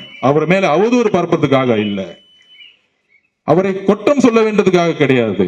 ஒரு வழி, என்னுடைய வீட்டில் என் தங்கைக்கு இந்த உணர்வு ஏற்பட்டால் ஒரு அண்ணனாக என்ன கோபமோ அந்த கோபம் எனக்கு உண்மையிலே ஏற்பட்டது. அன்னைக்கு என்னுடைய பேச்சு கோபத்தில் வெளிப்பாடு, என்னுடைய உணர்விலிருந்து ஏற்பட்ட வெளிப்பாடு. அதனாலதான் அடுத்த நாளே 9 மணிக்கு நான் கிளம்பி தூத்துக்குடிக்கு போனேன். அதை கேட்கும் பொழுது இது அரசியல் அல்ல, நாம் எங்க வாழ்ந்துகிட்டு இருக்கோம், என்ன அரசியல் உருவாக்கிட்டு இருக்கோம். அக்கா கனிமொழியை திட்டுவாங்க, ஏன் ஒரு பெண்ணு தான் அந்த இடத்துக்கு போகணுமா? என்னோட சொந்த தங்கை இருந்தா ஒரு ஆண் போக கூடாதா? எங்கே போனார் முதலமைச்சர் மு க ஸ்டாலின் அவர்கள்? அதுக்கு மேல என்ன வேலை இருக்கு உங்களுக்கு? எங்கே போனார் துணை முதலமைச்சர் உதயநிதி அவர்கள்? இதுக்கு மேல என்ன வேலை இருக்கு உங்களுக்கு? ஒரு பெண் மானங்கப்படுத்தப்பட்டு, ஒரு பெண் ஒட்டு துணி இல்லாம தூக்கி எரிஞ்சு ஒரு ஊரே அன்னைக்கு 2.5 மணி நேரம் தேடி ஒரு காவல்துறை கூட 18 மணி நேரம் அந்த ஊருக்குள்ளே போவாம, ஒரு கலெக்டர் போவாம, ஒரு எம்எல்ஏ போகாம, ஒரு கவுன்சிலர் போவாம, திமுகவுடைய அமைச்சர்கள் போவாம, முதலமைச்சரும் போல, துணை முதலமைச்சர் உதயநிதியும் போல. ஆனால் அன்னைக்கு நான் பேசிய ஒரு வார்த்தையை எடுத்துக்கிட்டு இந்த ஒரு வாரம் ஆதவர்ஜுனாவை திட்டக்கூடிய இந்த திமுகவும் திமுகவுடைய ஊடகங்களும் மிகப்பெரிய அவமானப்படுத்தக்கூடியவர்கள். ஆதவர்ஜுனா இது வெட்கப்பட வேண்டியதில்லை. நான் எதற்கும் தைரியமானவன், எதற்கும் பயப்படாதவன். அச்சமில்லை அச்சமில்லை அச்சம் என்பதில்லையே. உச்சி மீது வானிருந்த வீடு இருந்த போதிலும் அச்சமில்லை அச்சம் என்பதில்லையே. 12 வயசுல படிச்சவன் பாரதியார் கவிதையை. உங்களுடைய தவறுகளை நாங்கள் உறுதியாக உண்மையாக எடுத்துரைத்துக் கொண்டே இருப்போம். இதுக்கு டிவிக்கு தவிர வேற எந்த கட்சியும் போல. எங்க போனது? திமுக கூட்டணியில் இருக்க 22 கட்சி யார் பாதிக்கப்பட்ட பெண்ணுடைய வீட்டுக்கு போனாங்க? அந்த அம்மா கிட்ட பேச போனாங்களா? அந்த அம்மாவோட கோரிக்கை என்ன தெரியுமா? கடைசி நிமிஷத்துல இதை யாரு செய்தார்களோ அவர்களை இந்த சமூகத்தின் முன்பு நிறுத்துங்கள், அவர்களுக்கு தண்டனை வாங்கி கொடுங்கள். ஏனென்றால் என்னுடைய பெண் குழந்தை போல இன்னொரு பெண் குழந்தைக்கு தமிழ்நாட்டில் இந்த நிலைமை ஏற்படுத்த கூடாது சொன்னவன் என்னுடைய அம்மா. தூத்துக்குடியில் இருக்க பாதிக்கப்பட்ட அம்மா தன் குழந்தையை இறந்தாலும் அவர்கள் கவலைப்பட்டது இன்னொரு பெண் குழந்தைக்கு இந்த பிரச்சனை நடக்கக்கூடாதுன்னு பேசினாங்க என்கிட்ட. ஆனால் இதை மூடி மறைக்கணும். நிர்பயா சகோதரர் பாதிக்கப்பட்டது போல இந்த பிரச்சனையை தமிழக மக்களுக்கு கொண்டு போய் சேர்த்தக்கூடாது. தலைவர் ரஜினி சார் அவர்களே, உங்கள் மீது எங்களுக்கு எந்த வெறுப்பும் கிடையாது. உங்கள் மீது எங்களுக்கு அன்பு மட்டும்தான் இருக்கிறது. இதை நான் உறுதியாக பதிவிடுகிறேன். நான் ஒரு சாமானியன், அதிகாரம் என்கிட்ட இல்ல, பணபலம் இல்ல. நான் இன்றைக்கும் ஒரு சாமானியன், ஒரு சாதாரண விவசாயி வீட்டில் பிறந்த உணர்வு தான் இன்னைக்கும் இருக்கு. எல்லா தொழிலையும் தூக்கி போட்டு வந்துட்டேன். எனக்கு வேற எதுவும் இல்ல, எந்த நாதியும் இல்ல. ஏன்? என்னுடைய குடும்பமே என்னுடைய அரசியலுடைய முடிவுகளுக்கு எதிராக இருக்கிறது. எல்லாரையும் தூக்கி போட்டிருக்கோம். ஏன்? நான் உண்மையாக மக்களிடம் இருக்க வேண்டும் என்ற உணர்வு எனக்கு இருக்கிறது, என்னுடைய தலைவருக்கு இருக்கிறது. அவதூறுகளை பத்தி கவலைப்படல. 5 வயசுல என்ன அனாதன்னு சொன்னாங்க. 12 வயசுல எனக்கு குறிக்கோள் இருக்கும் போது நீ 7ன்னு சொன்னாங்க. 16 வயசுல பொலிட்டிகல்ஸ் படிக்கும் போது உனக்கு எதுக்கு இந்த வீண் வேலை பொலிட்டிகல் சயின்ஸ் படிக்கணும்னு சொன்னாங்க. திமுக நான் வேலை செய்யும் போது உன்னாலெல்லாம் ஜெயிக்க வைக்க முடியுமான்னு என்ன பார்த்து கேட்டாங்க. டிவிக்கு வரும்பொழுது நீ என்ன சாதிப்பன்னு கேட்டாங்க. என் தலைவர் இருக்கிறார், உண்மை இருக்கிறது, என் கட்சியுடைய தொண்டர்களும் மக்களும் இருக்கிறார்கள். நாங்கள் உறுதியாக சாதிப்போம். எம்ஜிஆரிடம் இருந்த உண்மை எங்களுடைய தலைவர்கிட்ட இருக்கு. அப்ப தமிழக மக்களே, எதனால என்னுடைய வார்த்தைகள் மாறியது? என்ன பிரச்சாரத்தை திமுக உருவாக்கியது? மற்ற கட்சிகள் எதனால உருவாக்கிறாங்க? நாம் எந்த காலகட்டத்தில் நம்ம இருக்கிறோம் யோசிச்சு பாருங்க. நான் இன்றைக்கு உறுதியாக சொல்லுகிறேன், இன்றைக்கு நோன்பு மாதம். இஸ்லாமிய தோழர்களும் கிறிஸ்துவ தோழர்களும், இஸ்லாமிய தோழர்களே, கிறிஸ்துவ தோழர்களே, தமிழக மக்களே, நாம் உறுதியாக சொல்கிறோம், 234 தொகுதியில் நாம் தனியாக களமாடுகிறோம். உண்மையான இஸ்லாமிய சகோதரர்கள், உண்மையான கிறிஸ்தவர்கள் நாம் உண்மையாக இருக்கிறோம். நம்ம அண்ணனுக்கு பல்வேறு சொல்றாங்களே ஆஃபர்லாம் கொடுத்தாங்க. 50-50, நீங்க 90 நான் 90, நீங்க முதலமைச்சர் 2.5 வருஷம் நான் முதலமைச்சர் 2.5 வருஷம், எல்லா ஆஃபரும் கொடுத்தாங்க.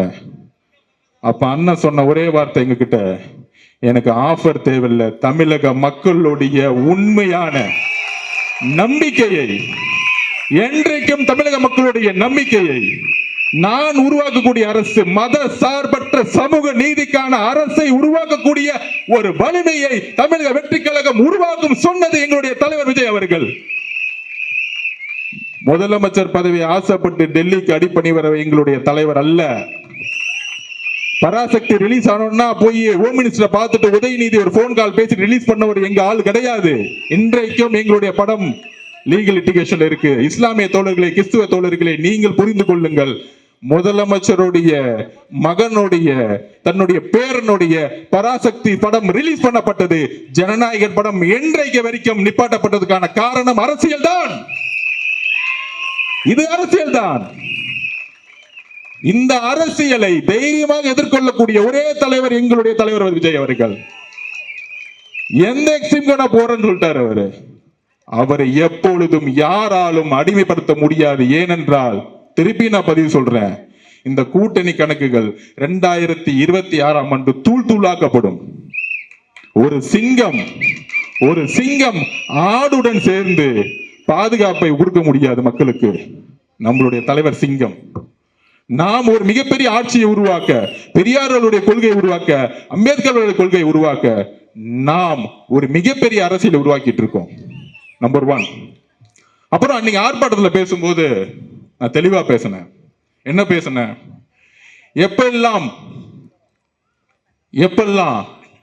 திமுகவை எதிர்த்து ஒரு சக்தி வருகிறதோ, ஃபர்ஸ்ட் எம்ஜிஆர் அவர்கள் கடுமையா 5 வருஷம் போராடி பார்த்தாங்க. செங்கோட்டையனை கேட்டு பாருங்க, அடிச்சாங்க, விரட்டினாங்க, எல்லாம் பண்ணாங்க. ஆனா கடுமையா மக்கள் ஆதரவோட வெற்றி பெற்றுட்டாங்க. அன்னையில இருந்து அவர் உயிரோட வரைக்கும் ஜெயிக்க முடியல. அடுத்து ஜெயலலிதா அம்மா வந்தாங்க,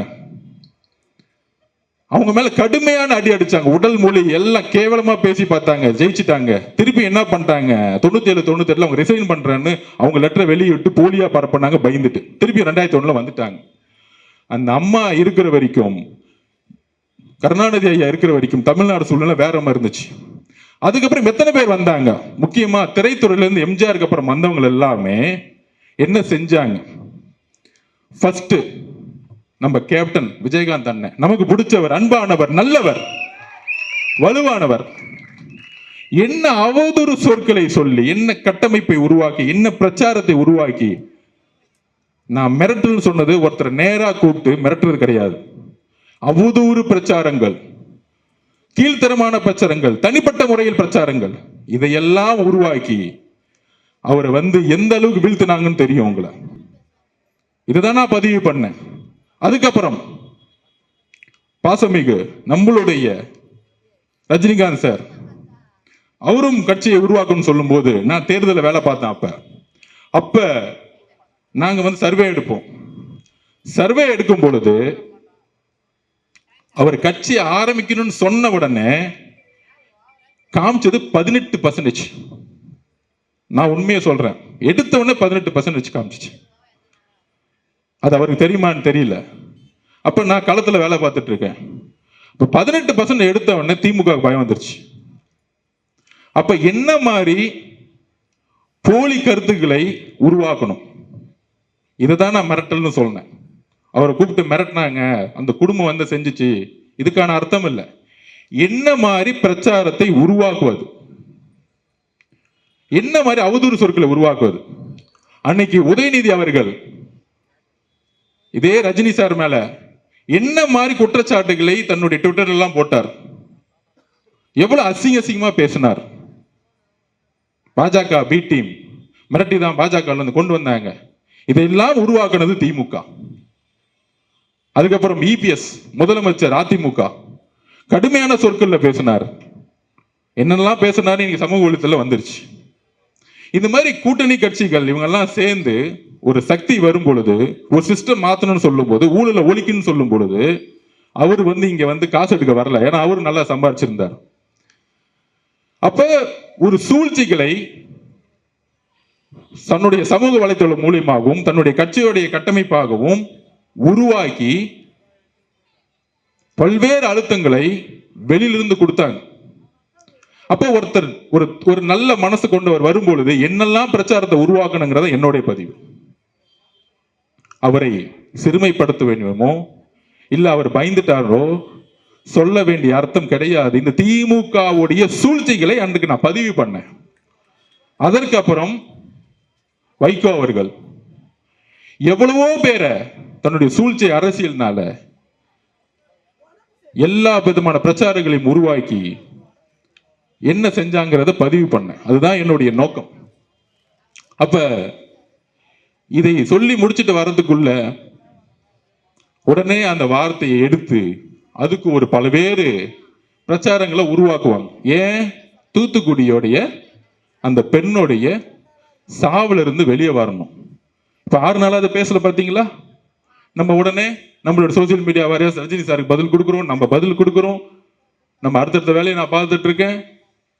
அப்ப இது உருவாக்கக்கூடிய வலிமை திமுக கிட்ட இருக்கு இந்த பொய் பிரச்சாரம். ஆனா புதுசா என்னன்னா, இதுல பாஜகவும் திரு இபிஎஸ் அவர்கள் சேர்ந்துக்கிட்டாங்க.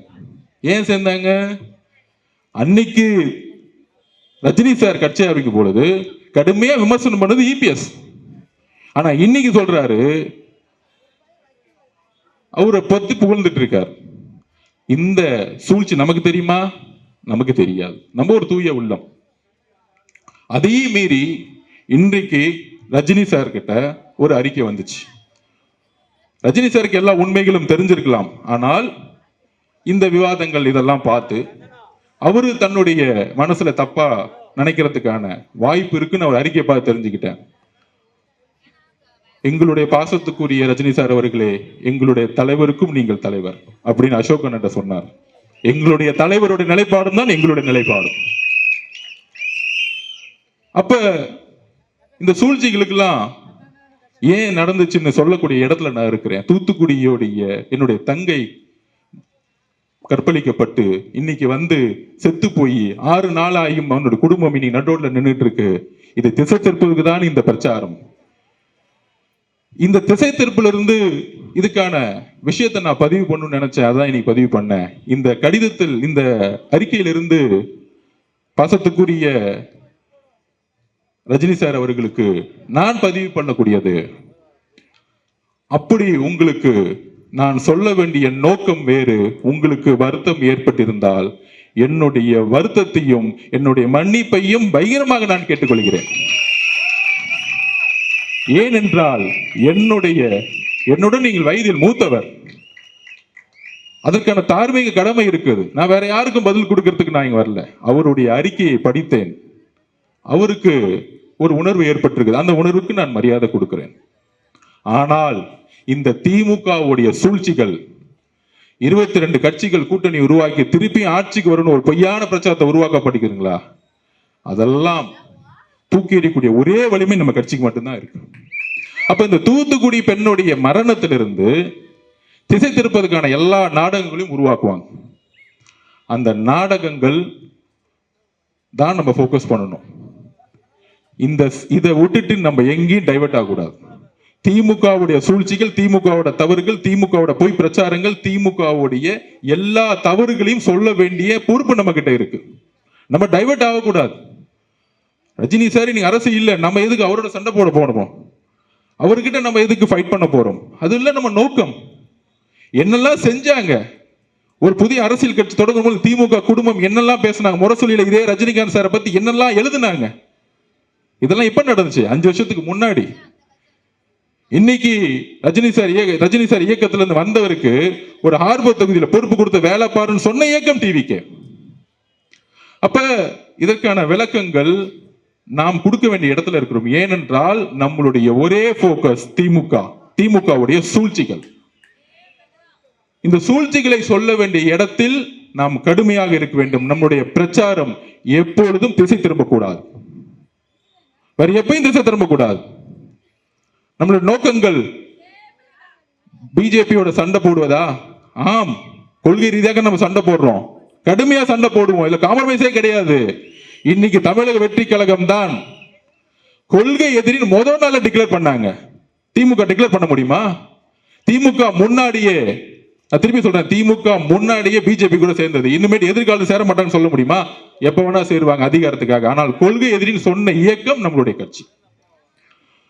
அந்த அளவிற்கு நாம் கொள்கைகளை உள்வாங்கி 234 தொகுதியிலும் உறுதியாக உண்மையாக நாம் போட்டியிடுவதற்கு எல்லா விதமான மக்கள் ஆதரவு நமக்கு இருக்கு. எந்த அழுத்தங்களும் நமக்கு கிடையாது. எந்த அழுத்தங்கள் இருந்தாலும் நாம் எதிர்கொள்வோம். இதுதான் உண்மை. அதில் மிகப்பெரிய வெற்றியும் பெறுவோம். அதனால நம்மளுடைய கொள்கைகளும் கோட்பாடுகளும் தெளிவா இருக்கு. கொளத்தூர்ல ஆரம்பிச்சு முதலமைச்சர் இங்கு தோற்கடிக்கப்படணும். முன்னாள் முதலமைச்சர் ஆக்கக்கூடிய வலிமை கொளத்தூர் மக்களுக்கு இருக்கு. மு.க. ஸ்டாலின் அவர்கள் தோக்கணும்னா முதல்ல கொளத்தூர் மக்கள் இருந்து நம்ம ஆரம்பிக்கணும்.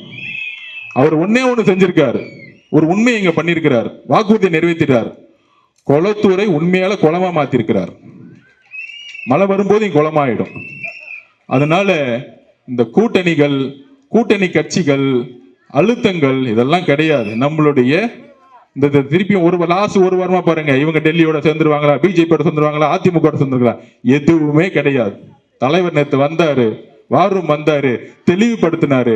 நம்ம முதல் நாள்ல மாநாட்டில் என்ன சொன்னோம், இன்னைக்கும் அந்த உறுதியில் தான் இருக்கேன். சிஎம்ஏ ஆஃபர் கொடுத்தாலும் எனக்கு தேவையில்லை. தமிழக மக்களுடைய நம்பிக்கையில தான் நான் உறுதியாக இருப்பேன், உண்மையாக இருப்பேன். வெறும் பதவிக்காக வரல, மக்களிடம் உண்மையாகவும் நம்பிக்கையாகவும் நான் இருப்பேன்னு சொல்லியிருக்கிறார். அதனால நம்மளுடைய போக்கஸ் எங்க இருக்கணும்? நம்மளுடைய போக்கஸ் திமுகவுடைய சூழ்ச்சிகளையும் தவறுகளையும் மக்களுடைய பிரச்சனையும் எடுத்துக்கூடிய இந்த 30 நாளும் கடுமையா நம்ம உழைக்கணும். வேற எந்த போக்கஸும் நம்ம கிடையாது, வேற எந்த ஈகோவும் கிடையாது, வேற எந்த தலையில தனக்கரமும் நம்ம கிடையாது. இங்க நம்ம வீரன் அதெல்லாம் கிடையாது. நம்ம ஜெயிக்கணும், எலெக்ஷன்ல ஜெயிக்கணும், இந்த ஆட்சியை தூக்கி எறியணும், சென்ட் ஜார்ஜ் கட்டில உண்மையான மக்கள் ஆட்சியை உருவாக்கணும். இதுதான் நான் சொல்ல வரேன். அதனால நாம் மக்கள் ஆட்சியை நம்மளுடைய தலைவருடைய வழிவில் உருவாக்குவோம். இந்த குளத்தூர் முடிச்சுட்டு நாளைக்கு ஹார்பர்ல நம்ம அசோக் அண்ணனை வச்சு ஒரு மீட்டிங்கை போடுவோம். அடுத்த சேகர் பாபு அண்ணனுக்கு அடுத்த ஒரு மீட்டிங்ல கொஞ்சம் பதில் சொல்ல வேண்டியது இருக்கு. கூடிய சந்திப்போம். தேங்க்யூ.